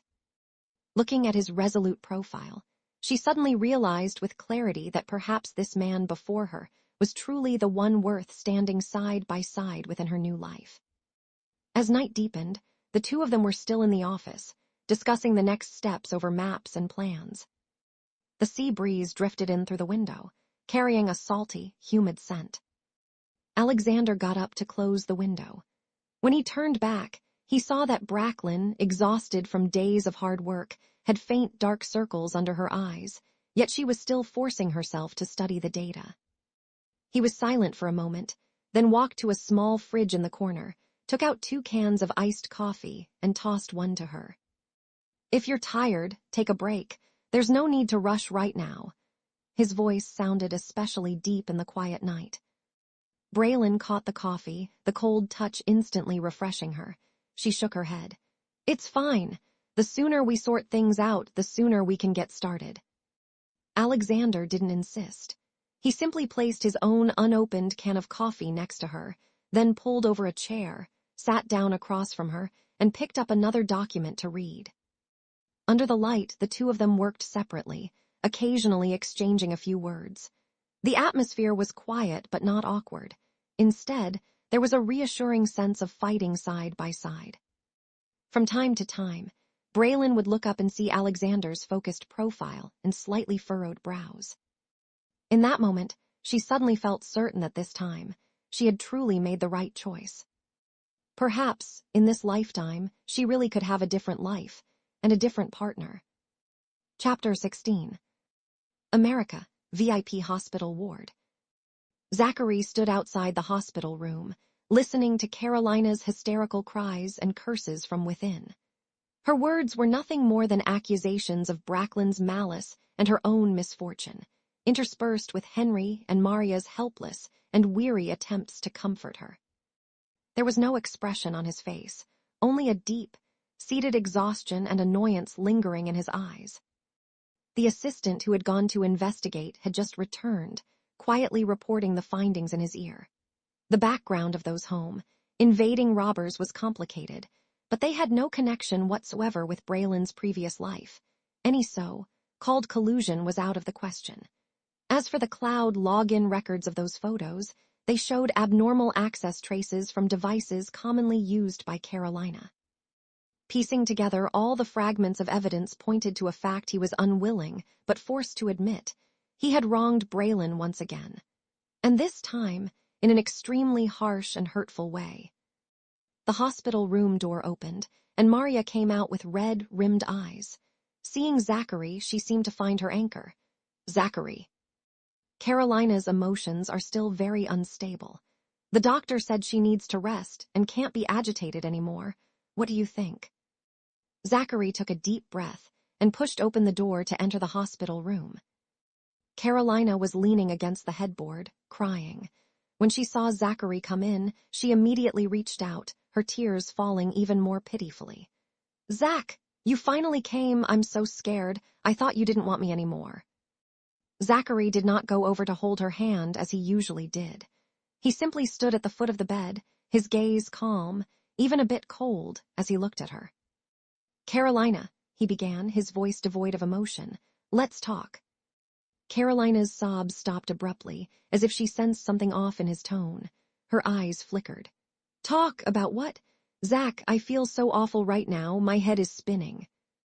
Let's talk about those robbers. Let's talk about those photos. Zachary cut her off, each word falling like an ice bead on the floor. Why did you lie? Carolina's face instantly turned pale, and she instinctively clutched the blanket tighter. I didn't lie. It was Lynn, she hates me so.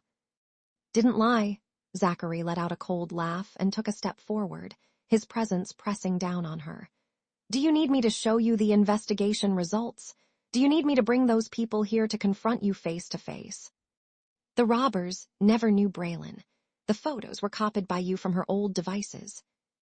And about taking the pills, his gaze swept over the medicine bottle on the nightstand. The doctor said the dosage was nowhere near lethal. It was more a reaction to fright and emotional agitation. Carolina, the one who staged all this was you. Carolina's psychological defenses completely collapsed in the face of irrefutable evidence. She slumped on the hospital bed, tears streaming down her face. This time, it was no longer an act, but despair from fear and her plans falling apart. Why, Zach? You weren't like this before. You always believed me. She tried one last time to struggle, using her tears to evoke his pity. Why? Zachary looked at her, the last trace of warmth fading from his eyes. Because I've woken up. Carolina, I watched you frame her again, and I like a fool hurt her again and again. He recalled the cold look Braelynn gave him the last time she saw him, and his heart felt as if it had been struck hard by a blunt object, the pain numbing. Our engagement ends here. Zachary's voice was utterly calm. I will announce to the public that it was dissolved peacefully due to personality differences. As for the Aidley family, I will provide appropriate compensation, but from now on, we owe each other nothing. Hearing about the end and compensation, Carolina reacted like a cat whose tail had been stepped on. She sat up abruptly and shrieked, Owe each other nothing? Why? Everyone in the city knows that I, Carolina, am Zachary's fiancée. Now you're breaking off the engagement. How am I supposed to face people? How will the Aidley family save face? Aren't you afraid people will call you untrustworthy, Zachary? Face, Zachary let out a soft, mocking laugh, his smile full of endless ridicule and coldness. My reputation, Zachary's reputation, doesn't need to be maintained by a woman full of lies and malice. I don't care what others think. Carolina was completely panicked. She lunged forward, trying to grab his sleeve. I don't care. You can't do this to me. I already belong to you. The Fidget family can't go back on their word like this. Before she could finish, Zachary yanked his hand back so forcefully that Carolina was thrown back onto the bed, her elbow hitting the nightstand, making her grimace in pain. He looked down at her from above, his eyes as cold as frost. Carolina, for your father's sake, I'm giving you this last bit of dignity.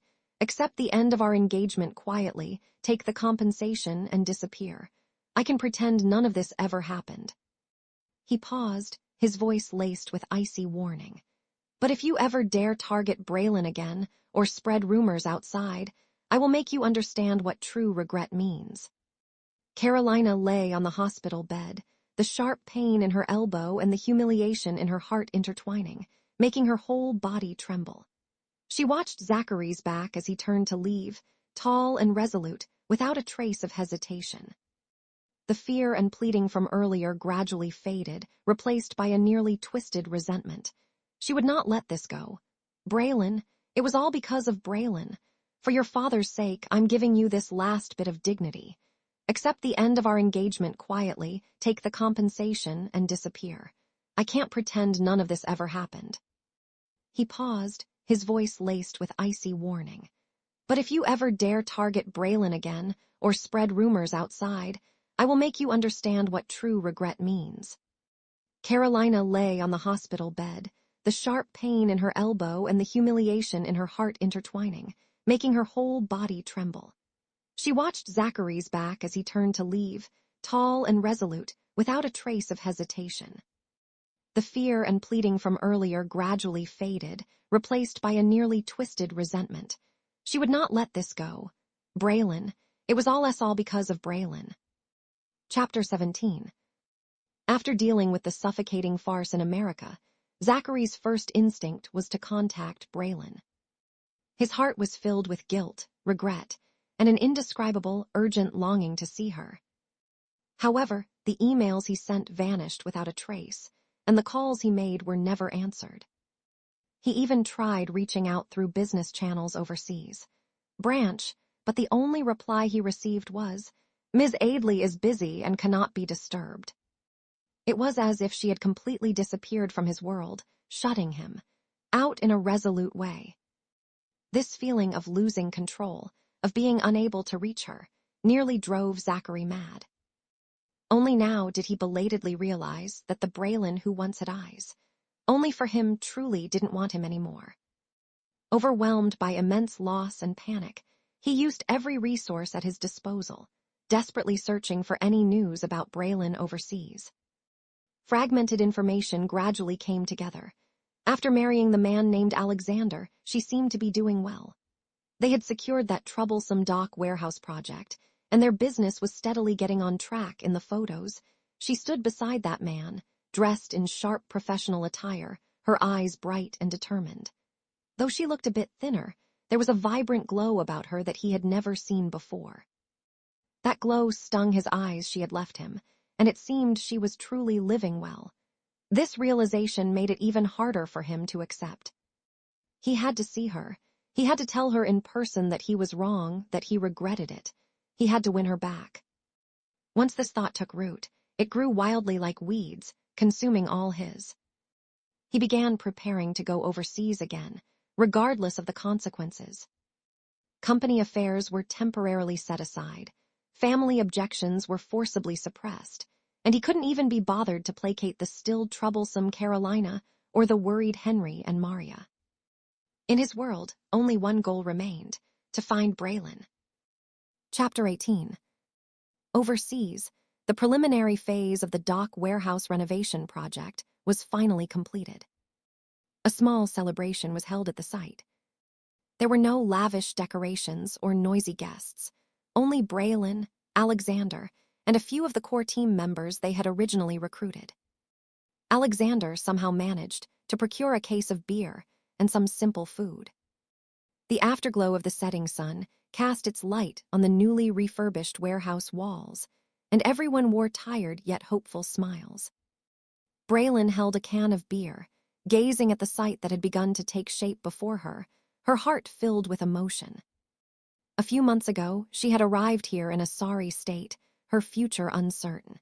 Now, though things were still difficult, at least she could see a glimmer of hope. None of this would have been possible without the determination and protection of the man beside her. She turned her head to look at Alexander, who stood next to her. He was tilting his head back to drink, his Adam's apple moving, the lines of his profile appearing especially strong in the sunset. He seemed to sense her gaze, lowered his head to look at her, his eyes questioning. Braelynn raised her beer can, looking at him sincerely. "Alexander, thank you. Without you, this project could never have gone so smoothly." Alexander looked at her face, bathed in the soft glow of the sunset, his eyes flickering slightly as he clinked his can against hers. "It was your planning that made it work." His praise was still as concise and direct as ever, yet it made Braelynn's heart skip a beat. At that moment, a team member teased, "Alexander, Braelynn, you two work together so well. Shouldn't you have a special toast just between the two of you?" Everyone burst into laughter. Braelynn's cheeks flushed slightly. Alexander frowned, glaring at the person who had started the teasing. "What nonsense are you talking about? Get back to work." His tone was stern, but he wasn't truly angry. The group dispersed with laughter, continuing to eat, drink, and chat. Just as the atmosphere was at its best, one of Alexander's men hurried over and whispered a few words in his ear. Alexander's brow furrowed instantly, his expression darkening. He glanced at Braelynn and signaled for his subordinate to leave. "What's wrong?" Braelynn sensed something was off and asked. Alexander was silent for a moment before speaking in a low voice. "Zachary is here again. This time he's making a big show of it.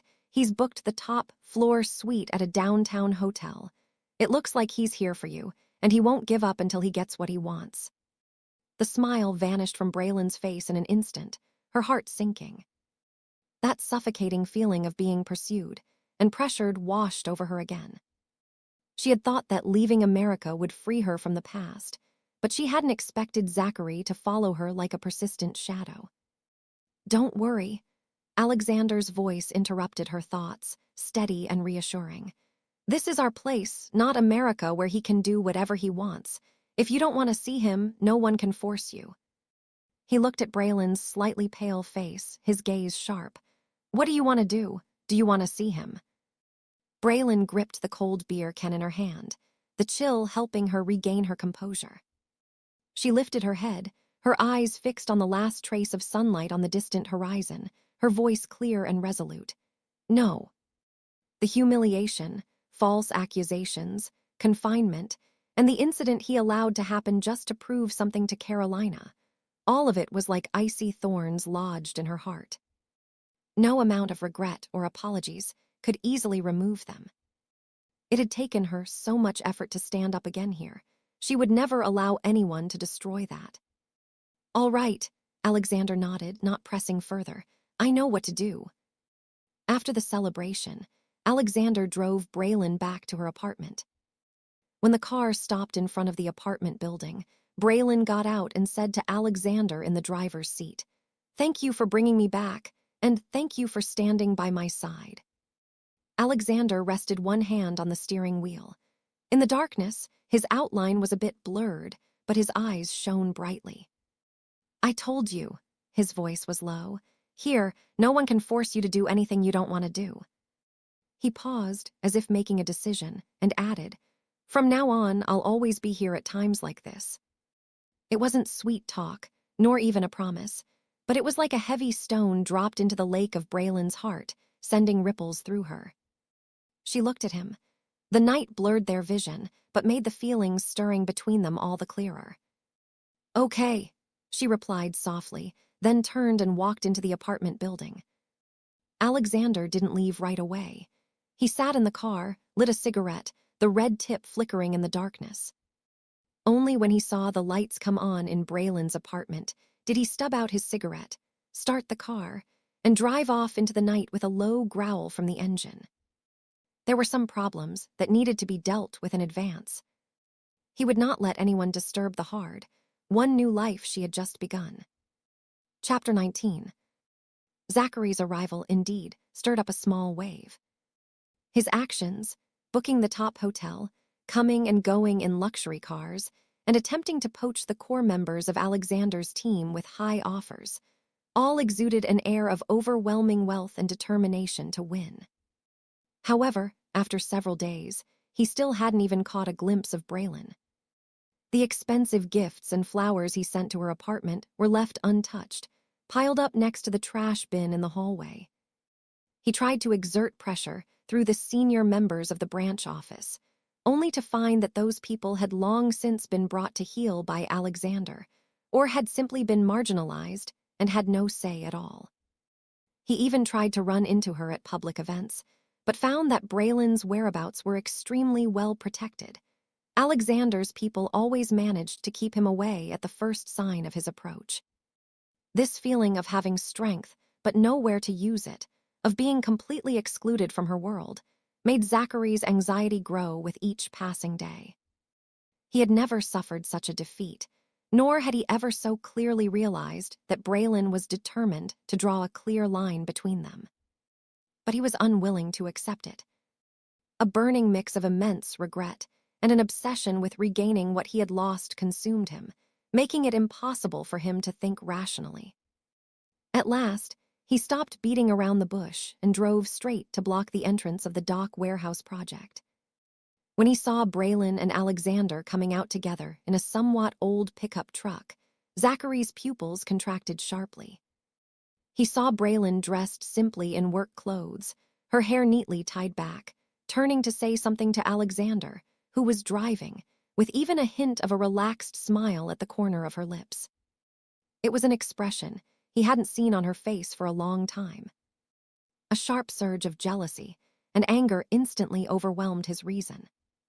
He suddenly flung open his car door and blocked the pickup truck's path.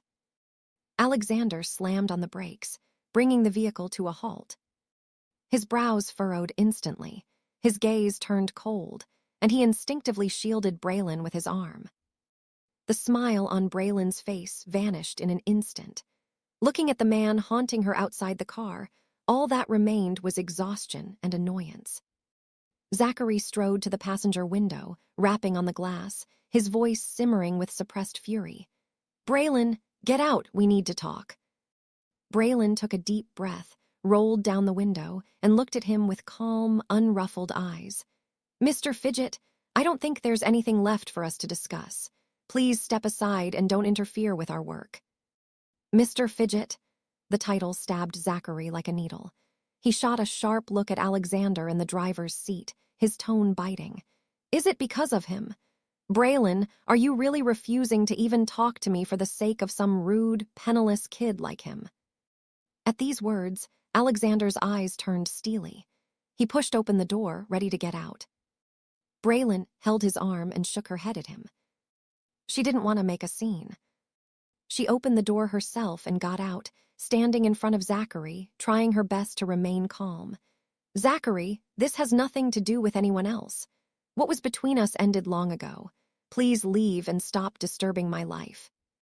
"Ended? Did I say it was over?" Seeing her calm and distant demeanor, Zachary grew even more panicked, blurting out, "Braelynn, I know I was wrong. I misunderstood you. I regret it. Come back with me. Whatever you want, I'll give it to you. The Aidley family, the Fidget family, everything you used to have. I can give you double, far more than he ever could." He pointed at Alexander in the car, his tone full of contempt and unwillingness. Looking at him, Braelynn suddenly found it a little ridiculous.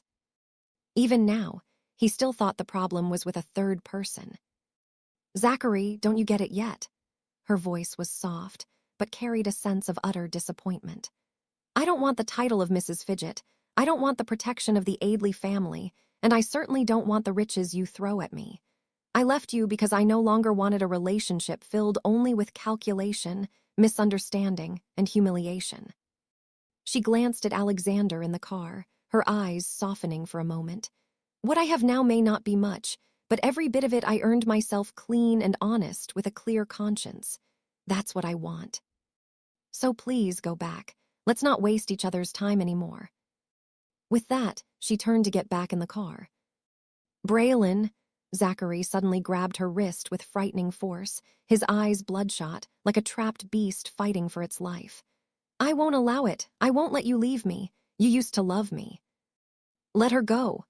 Alexander's icy voice rang out.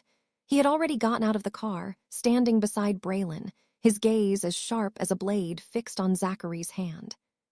This is between us. It's none of your business, Zachary roared. Her business is my business. Alexander's voice was not loud, but carried an undeniable force. He moved like lightning, grabbing Zachary's wrist with a precise and ruthless grip. Zachary winced in pain and instinctively let go. Alexander shielded Braelynn behind him, facing Zachary head on. The two men, one a scion blinded by jealousy and regret, the other a calm, unyielding protector, stood locked in a tense standoff, the atmosphere ready to explode at any moment. Zachary, Alexander stared at him, enunciating each word. She said she doesn't want to see you. Can't you understand plain English? Who do you think you are? You think you can compete with me? Zachary shouted in exasperation. I don't need to compete with you. Alexander's tone was calm, but carried immense power. Can't you see who she chooses to stand beside? These words were like a sharp knife, stabbing straight into Zachary's heart. His face instantly turned deathly pale. At that moment, Zachary's phone began to ring frantically. He didn't want to answer at first, but the ringtone persisted relentlessly. Annoyed, he picked up, only to hear his assistant's anxious voice on the other end. Mr. Fidget, something terrible has happened in America. The overseas energy project we invested a huge amount in has suddenly been exposed for serious violations. The stock price is plummeting, and the board is in chaos. You must come back immediately to take charge. Zachary's mind buzzed, going almost completely blank. That project was the one he had pushed for, pouring massive funds and resources from the Fidget Group into it. If something went wrong, the consequences would be unimaginable. Clutching his phone, his knuckles white, Zachary looked at the cold, indifferent Braelynn and the protective Alexander, then thought of the precarious situation in America. An unprecedented sense of helplessness and rage nearly drowned him. Both his career and his love seemed to be slipping away from him at this very moment. Zachary, now you know how it feels. Alexander threw out the words coldly, no longer sparing him a glance, and turned to help Braelynn into the car. The pickup started and drove away without a trace of hesitation, leaving Zachary frozen in place, listening to the stream of bad news from his assistant on the phone, his face ashen, like a trapped beast. Chapter 20. On the way back, the atmosphere inside the car was somewhat silent. Braelynn gazed out the window at the scenery rushing past, her feelings complicated.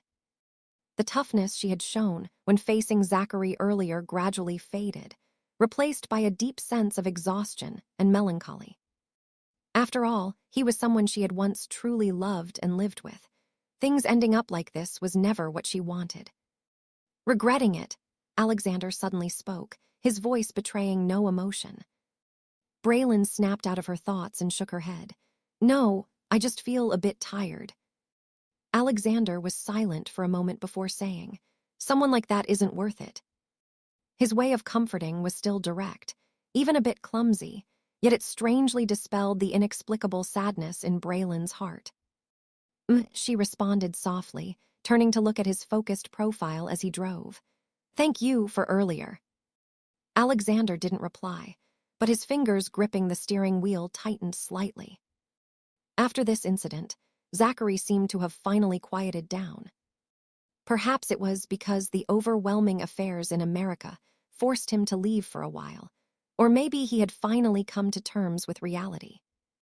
Braelynn's life and work returned to normal, and without his harassment, everything flowed even more smoothly.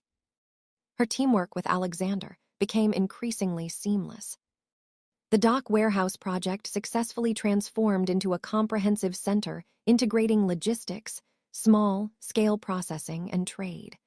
Although still modest in size, the profits were considerable and the cash flow gradually stabilized. Their relationship also quietly changed in the course of daily interactions. Alexander still didn't talk much, but he would silently set down a cup of hot milk when she stayed up late reading documents. When she accidentally cut her finger, he would frown and fetch a band-aid, his movements a bit rough but careful. During social gatherings, he would discreetly shield her from all ill-intentioned drinks. Braelynn, too, would worry when he went out to handle tricky matters, and she always remembered his favorite beef pie from a small shop, bringing one back for him whenever she could. A subtle, unspoken affection flowed between them, understood by both, yet neither broke the delicate barrier. That day was Braelynn's birthday. She had almost forgotten. When she woke up in the morning, only Henry and Maria had sent her birthday wishes on her phone. She prepared to head to the project site as usual, but when she opened her apartment door, she saw Alexander leaning against the wall outside, as if he'd been waiting for a while. "Don't go to the site today." He looked at her, his tone natural. "What's wrong? Is something up?" Braelynn asked in confusion. "I'm taking you somewhere," Alexander said simply, turning and heading downstairs first. Braelynn didn't understand, but she still followed him.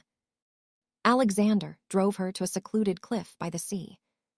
The view here was spectacular, with the endless blue ocean and circling seagulls in sight. On the flat ground at the edge of the cliff, a simple barbecue grill had been set up. Beside it was a small ice bucket, chilling a few cans of beer and some fresh seafood. "What's this?" Braelynn looked at Alexander in surprise. Alexander looked a bit uneasy, turning his gaze away. He took a small box from his jacket pocket and handed it to her, his voice still gruff. "Take it! Birthday." Braelynn was stunned, accepting the black velvet box with no logo. She hadn't expected him to remember her birthday, let alone celebrate it in this way. She opened the box, and inside lay a necklace. The chain was a simple silver one, but the pendant was a smoothly polished obsidian, irregular in shape, yet exuding a raw, wild beauty, reflecting deep light in the sun. The gift wasn't expensive, even a bit rugged, but it inexplicably matched Alexander's style and struck a chord in Braelynn's heart. "How did you know today was my birthday?" Her voice was slightly hoarse. "It's on the marriage certificate," Alexander replied dryly, his ears tinged with red. He picked up a can of beer and handed it to her. "It's quiet here, no one will bother us." The sea breeze played with Braelynn's hair as she held the obsidian pendant, still warm from his touch, and looked at the man who had prepared all this for her yet still wore a cold, hard expression. Her heart felt full, warm, and swelling. The feeling of being quietly cherished, treasured in his own way, was unlike anything she had ever known. "Thank you," she looked up, her eyes sparkling at him. "I really like it." Alexander saw the smile on her face, and for a moment his gaze softened before returning to its usual state. He lowered his head to fiddle with the grill, mumbling a quiet The two of them sat at the edge of the cliff, eating fish and shrimp that were a bit charred but tasted good, drinking cold beer, and watching the sea and sky merge in the distance. There were no fancy words, no romantic confessions, and most of the time they were silent. Yet a silent understanding and warmth quietly flowed between them. As the sun set, Alexander drove Braelynn back to her apartment. The car stopped downstairs. Braelynn unfastened her seatbelt but didn't get out right away. She turned to look at Alexander, whose features seemed especially deep in the twilight, and said softly, "Today was the most special birthday I've ever had." Alexander's grip on the steering wheel tightened as he turned to look at her. Their eyes met in the dim car, and a long, suppressed emotion seemed to crackle in the air. Braelynn's heartbeat involuntarily sped up. Alexander slowly leaned toward her, carrying a faint scent of tobacco and sea water. Braelynn didn't shy away, even closing her eyes slightly. However, the expected kiss never came. Alexander simply reached out and gently tucked a stray lock of her hair behind her ear, his fingertips brushing her earlobe and sending a subtle shiver through her. His movements were restrained, yet carried a sense of cherishing. "Go on up." His voice was lower and huskier than usual. "Get some rest early." Braelynn opened her eyes and met his deep, unfathomable gaze, emotions surging within, yet forcibly suppressed by him. Her face grew warm. She nodded, opened the car door, and got out. After a few steps, she turned back and saw Alexander's car still parked there. The window rolled down, and he was watching her. She waved at him, and then ran into the apartment building. Only after her figure disappeared did Alexander suddenly punch the steering wheel, muttering a curse, as if frustrated by his own restraint or struggling against the surging impulse inside. He knew that once some things began, there would be no turning back. And he had to make sure he could give her a stable future before taking that step. Chapter 21. The days of peace did not last long before new trouble came knocking at their door. The local thug, who had previously been persuaded by Alexander to give up his priority rights to the dock warehouse, was clearly not willing to let things go. Not daring to provoke Alexander directly, he resorted to underhanded tactics, stirring up some local workers to cause trouble on the project under the pretense of wages and working conditions. They slacked off, created disturbances, and even deliberately damaged some less important equipment. Although the direct losses were minor, the disruptions seriously affected the project's progress. Braelynn tried to step in and communicate, but the other side was clearly prepared, acting unreasonably and making it impossible to reach any agreement. "This can't go on," Braelynn said, rubbing her temples as she spoke to Alexander. "We can't afford delays, and the impact is terrible."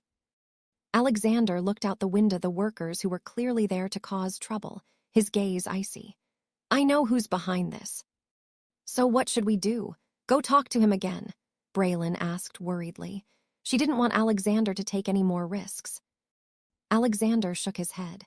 "That was a stopgap measure. We can't use it every time. People like him only fear power, not virtue. We need to make him truly afraid or completely lose hope." He pondered for a moment, then looked at Braelynn. "I remember you analyzed before that this guy is secretly running a fuel smuggling business, right?" Braelynn was taken aback, then nodded. "There are rumors, but no evidence. Besides, the maritime management here is chaotic. Most people just turn a blind eye." "We don't need evidence." A cold smile curled at the corner of Alexander's mouth. "We just need the right people to find out by accident cutting off someone's territory and profits is far more infuriating than our little project dispute."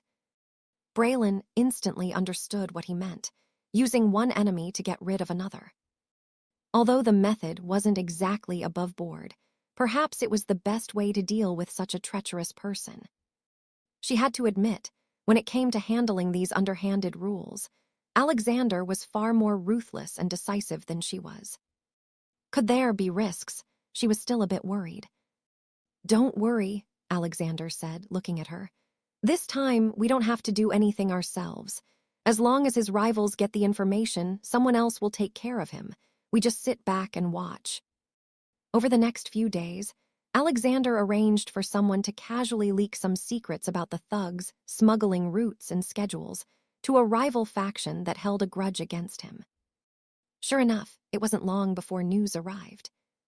Several of the thugs' smuggling boats were intercepted at sea. The goods were lost, his men were badly beaten, and the losses were devastating. He wouldn't be able to make a comeback anytime soon. With the mastermind taken down, the troublemaking workers on the project instantly lost their backbone and funding. Alexander swiftly cleared them out, and the project quickly got back on track. This incident made Braelynn realize once again the harsh survival rules of this land, and she saw more clearly the wisdom and strength hidden beneath Alexander's cold and tough exterior. She found that, besides dependence and trust, she seemed to feel something else for him, something hard to put into words. As for Alexander, after dealing with the trouble, he seemed to finally breathe a sigh of relief. That evening, he arrived at Braelynn's apartment carrying a bag of grilled skewers and beer. "It's taken care of," he said succinctly, placing the food on the table. Braelynn looked at him, noticing the fatigue in his face but also the brightness in his eyes. Her heart stirred, and she blurted out, "Next time, don't take any more risks. We can find a safer way." Alexander paused as he opened a beer, then looked up at her. Braelynn felt a bit uneasy under his gaze and added, "I mean, we're married now. I don't want you always putting yourself in danger." "Worried about me?" Alexander interrupted her, looking at her with deep eyes. Braelynn's cheeks flushed slightly. She didn't deny it, just softly replied. Alexander stared at her for a few seconds, then suddenly broke into a grin. It was the first time Braelynn had seen him smile like that, without any coldness, even a bit roguish, full of masculine charm. Her heart skipped a beat. "Got it," he said, his voice lowering with a meaning she couldn't quite grasp. "I'll try to use safer methods in the future." He handed her a can of beer, took another for himself, and clinked it against hers. The two of them sat at the small dining table, eating skewers and drinking beer. The atmosphere was unusually relaxed, even a bit warm and cozy. Outside, the moonlight was just right, its gentle silver glow spilling into the room. Braelynn looked at the man's rugged features across from her, which seemed to soften in the moonlight. A sense of peace and warmth enveloped her. Perhaps, in this foreign land full of unknowns and challenges, she had truly found someone she could rely on and walk forward together. And the future, it seemed, was truly something to look forward to. Chapter 22. A few months later, the operations at the dock complex gradually settled into a steady rhythm, and even began to turn a profit. Both Braelynn and Alexander were constantly busy, barely having a moment to rest, but seeing the business improve day by day made all their hard work feel worthwhile. However, Braelynn's body began to show some unusual signs. She started to feel tired easily and would occasionally experience sudden bouts of nausea. At first, she thought it was just exhaustion and trouble adjusting to the local environment, so she didn't pay much attention to it. It wasn't until one morning, when a wave of intense nausea hit her, that she sensed something was wrong. She suddenly realized her period was unusually late this month. A thought flashed through her mind, making her face instantly go pale. She didn't dare hesitate and went alone to a local private hospital for a checkup. The wait for the results felt excruciatingly long. When she finally received the test report showing pregnancy positive, she froze, her mind going completely blank. A child. How could this be? She thought back carefully. The only possible time was before Zachary forcibly took her away, in the chaos, had the emergency medication she took failed to work because she vomited. A wave of overwhelming panic and helplessness engulfed her. This child was coming at the worst possible time, and it was with Zachary, the very man she had tried so desperately to escape from. She returned to her apartment in a daze, sitting on the sofa, unable to collect herself for a long time. When Alexander came by in the evening to go over the accounts with her, he immediately noticed something was wrong. Her face was pale, her eyes evasive, and she looked as if her soul had been drained away. "What's wrong? Are you feeling unwell?" He put down the documents and asked with a frown, his tone carrying a subtle hint of concern. Braelynn looked up at the man in front of her, the one who brought her stability and hope. Her lips moved, but she simply couldn't bring herself to speak. How could she tell him? Tell him she was pregnant with another man's child. And not just any man, but the very one Alexander had seen and even clashed with. What would Alexander think? Would he still treat her the same way? Would the budding, unspoken feelings between them come to an abrupt end? A crushing sense of shame and fear nearly suffocated her. It's nothing. Maybe I'm just a bit tired." She lowered her head in a panic, avoiding his gaze. Alexander stared at her for a few seconds, his eyes deep and unreadable. He didn't press further, only said, "If you're not feeling well, get some rest. We can look at the accounts tomorrow." He put the documents away, and before leaving, glanced back at her. That look seemed to pierce through her facade, seeing the storm raging inside her. In the days that followed, Braelynn tried her best to act normal, but the early pregnancy symptoms and her inner turmoil were impossible to fully hide. She became even more withdrawn, often distracted, and her appetite worsened. Alexander noticed everything. He didn't ask again, but quietly adjusted her workload, taking on all the tasks that required running around, and made sure she received light, appetizing meals every day. His silence and thoughtfulness only made Braelynn feel more uncomfortable and guilty. She knew she should tell him the truth, but she was terrified of seeing disappointment or even disgust in his eyes. That day, Braelynn finally made up her mind. She couldn't keep hiding it any longer. No matter the outcome, she had to face it. She asked Alexander to meet her at the apartment that evening, saying she had something important to discuss. Alexander arrived on time. He seemed to sense something was coming, his expression even more composed than usual. Braelynn took a deep breath and handed Alexander the test report, now slightly crumpled from her grip. Then she lowered her head, not daring to look at his expression, waiting for the final judgment. The room was terrifyingly quiet. Only the sound of their breathing could be heard. After a long while, Alexander finally spoke, his voice devoid of emotion. "Is it his?" Braelynn's heart clenched painfully, and she nodded with difficulty. Another long silence followed. Braelynn could almost hear the frantic pounding of her own heart. She mustered her courage and looked up, only to find that Alexander's face showed neither the anger nor disgust she had expected. He simply frowned deeply, his gaze fixed on the test report, as if pondering an extremely difficult problem. "What do you plan to do?" he finally asked, his voice a little hoarse. I don't know." Braelynn's voice was choked with tears. "I really don't know, Alexander, She was incoherent, the immense pressure nearly breaking her. Alexander looked at her pale, fragile, tear-streaked face, his frown deepening. Suddenly, he reached out, not to touch her, but to pick up the test report and read it again carefully. Then, he did something that Braelynn never expected. He carefully folded the test report and placed it back in her hand. "Have the baby." His voice was low and clear, carrying an undeniable strength. "I'll raise it." Braelynn jerked her head up, staring at him in disbelief. What did he just say? Alexander met her shocked gaze, his eyes still deep, with not a trace of jest. "The child is innocent. Now that it's here, it's a life." He paused, his tone softening a little but still resolute. "From now on is my child." There were no grand promises, no moving declarations of love, not even a single word defining their relationship. Just the simplest, most direct, and also the heaviest 3 words, "I'll raise it." In that moment, Braelynn's tears burst forth.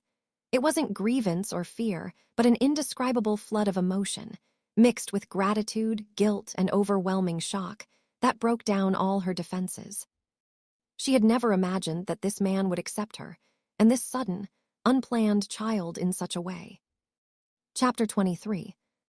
Alexander was true to his word. From that day on, there was a subtle yet tangible change in the way he treated Braelynn. The care remained, but now it was laced with an undeniable attentiveness and protectiveness that left no room for refusal. He no longer allowed her to do any heavy work, strictly managed her diet and daily routine, and the apartment was soon filled with many items and foods beneficial for pregnant women. He even began secretly researching parenting materials, though he never mentioned it on the surface. The heavy weight in Braelynn's heart seemed to be lifted, only to be replaced by another, even heavier emotion, a deep sense of gratitude and an unspoken feeling of indebtedness. She tried to say something, but Alexander interrupted her. "No need to thank me. I want to do this." His attitude was still straightforward, even a bit domineering, yet it made Braelynn feel at ease. She began to slowly accept this reality, trying to look forward to the arrival of this unexpected little life. Although thinking of the child's father still brought her pain and complicated feelings, Alexander's presence was like a mountain, shielding her from most of the storms and confusion. However, the news could not be kept secret in the end. Somehow, Carolina found out about Braelynn's pregnancy. Almost gleeful, she wasted no time in exaggerating the news and delivering it to Zachary, who was struggling to handle a company crisis in America. On the phone, Carolina's voice was filled with malicious excitement. "Zach, guess what I found out? Braelynn is pregnant. If you do the math, it must have been that time you went to see her, right? And she actually tried to hide it from you. Do you regret not choosing her now? The baby in her belly is yours." Zachary received this call while he was in the middle of an emergency board meeting. The moment he heard the news, it was as if he had been struck by lightning. He froze in his seat, and his phone nearly slipped from his hand. A child. His child. Braelynn is pregnant with his child. After the initial shock, a tidal wave of wild joy and a twisted sense of hope surged through him. So there was still such an unbreakable bond between them. Fate had given him another chance. He almost immediately abandoned the room full of stunned board members and rushed back to his office, his voice trembling with excitement. "Right now, book me the fastest ticket overseas, immediately." Company crisis, plummeting stock prices, none of it mattered at this moment.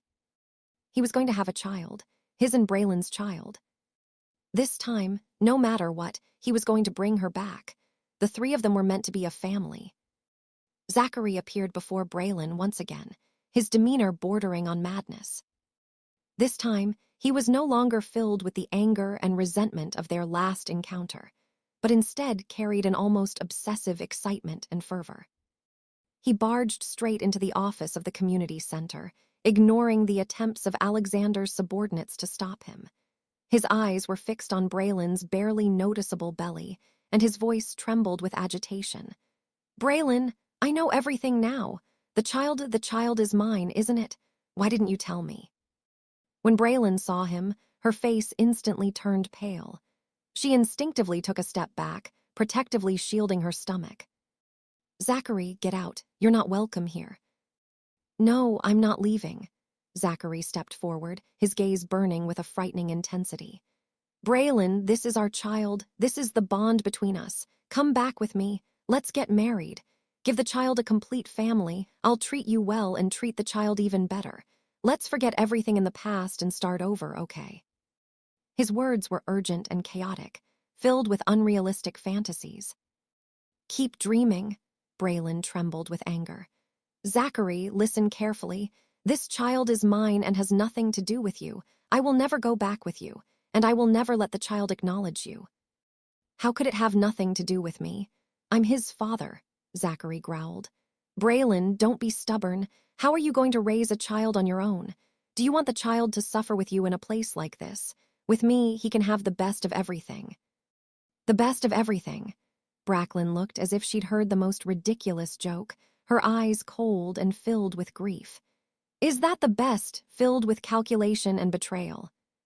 Is it the kind where you can sacrifice the child's mother just to prove something to another woman? Zachary, you are not worthy of being called a father." Zachary was momentarily speechless, then pleaded anxiously. "I know I was wrong, I regret it. Braelynn, for the child's sake, give me one more chance, just one." "A chance," a cold voice interrupted. Alexander had appeared at the doorway at some point, his tall figure blocking the frame. His gaze was as cold as a blade as he stepped inside, positioning himself in front of Braelynn. "Zachary," he stared at the nearly deranged man before him, his voice laced with undisguised mockery and chill. "When did you ever give her a chance? Was it when you accused her of colluding with kidnappers? Or when you locked her up to please another woman? Or when you allowed her to almost get run over?" Each of Alexander's words landed like a heavy blow on Zachary's heart, and also tore open Braelynn's bloody wounds. Zachary's face turned ashen, his lips quivering, unable to retort. Alexander's gaze swept over Braelynn's pale face before settling back on Zachary, his tone resolute and forceful, as if declaring his sovereignty. "From now on, the child will bear the Wadsworth name. I will be his father. As for you," he stepped closer to Zachary, the atmosphere between the two men instantly tense. "Go back to wherever you came from. Don't come here to humiliate yourself again." Zachary looked at Braelynn standing behind Alexander, her gaze cold and resolute, then at the man before him, exuding dominance over his child and woman.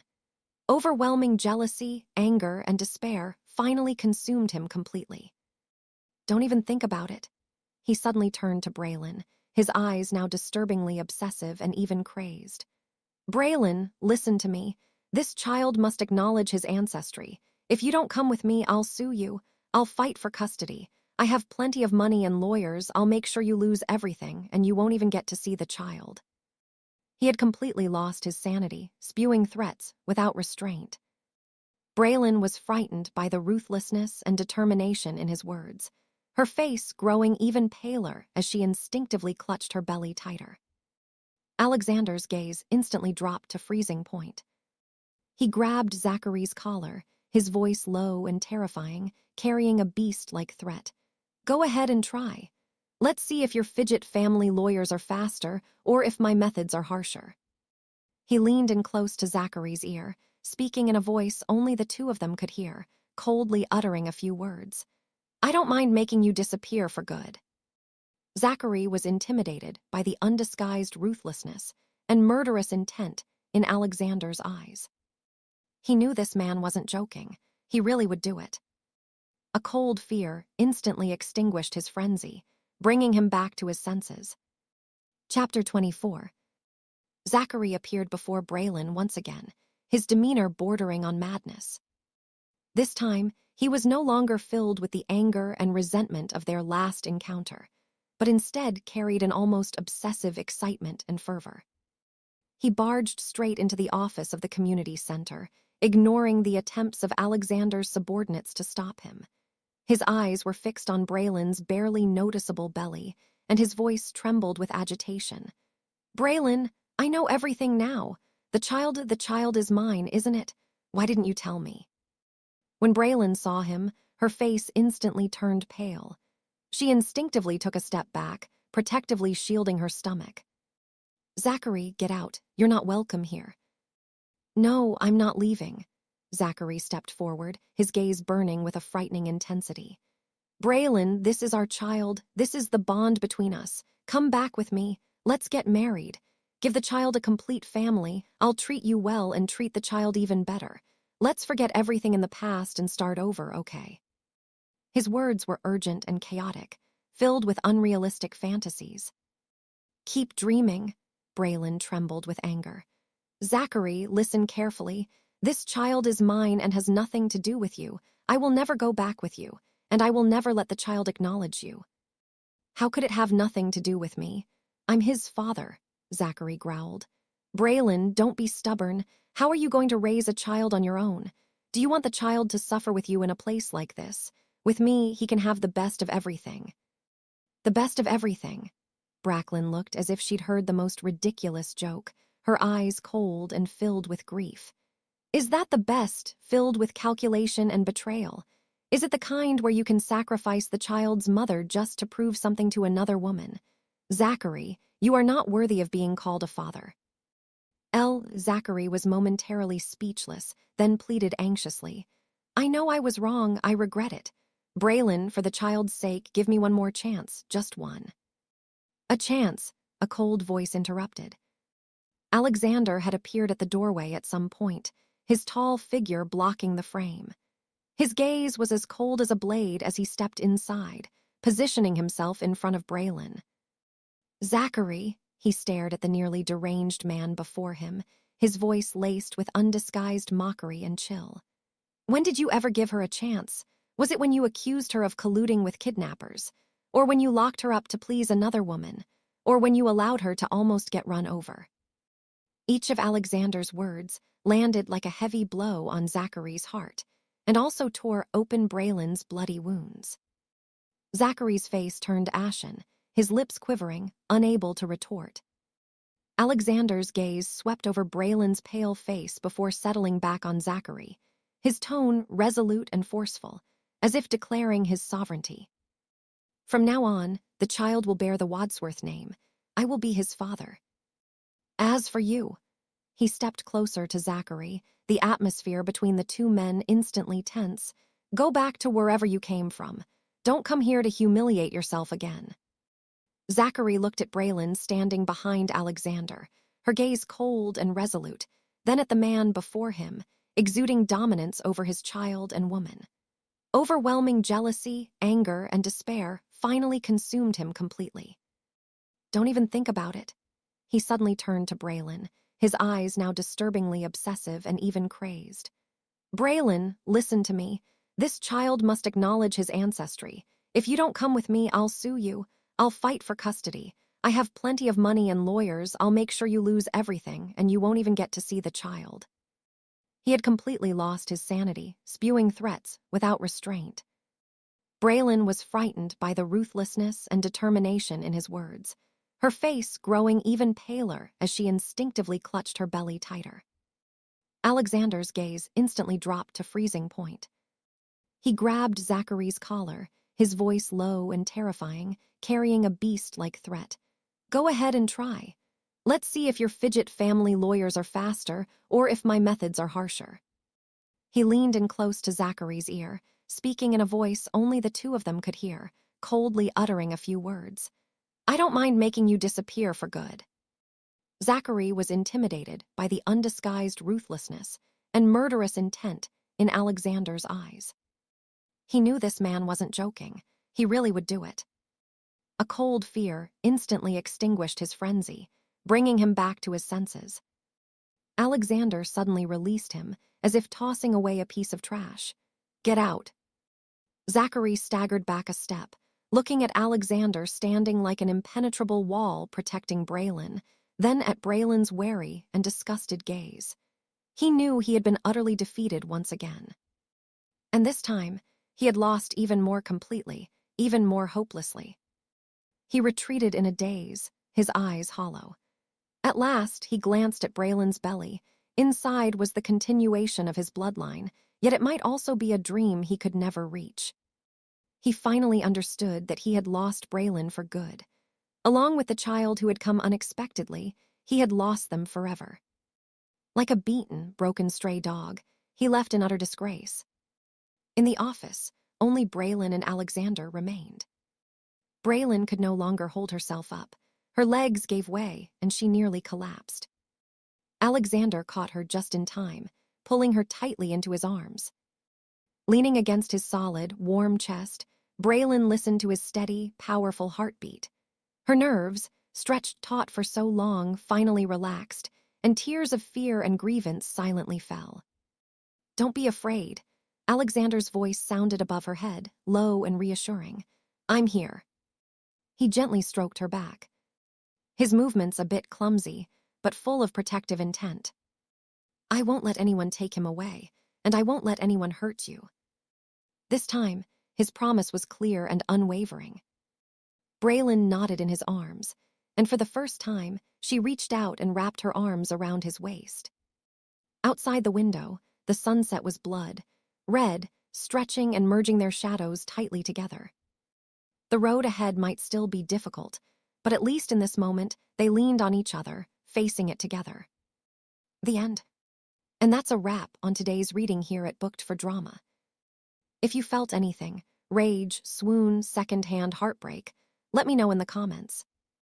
Don't forget to like, subscribe, and share with your fellow drama lovers. If you have any requests, drop them in the comments. Until next time, keep reading and keep the drama on the page.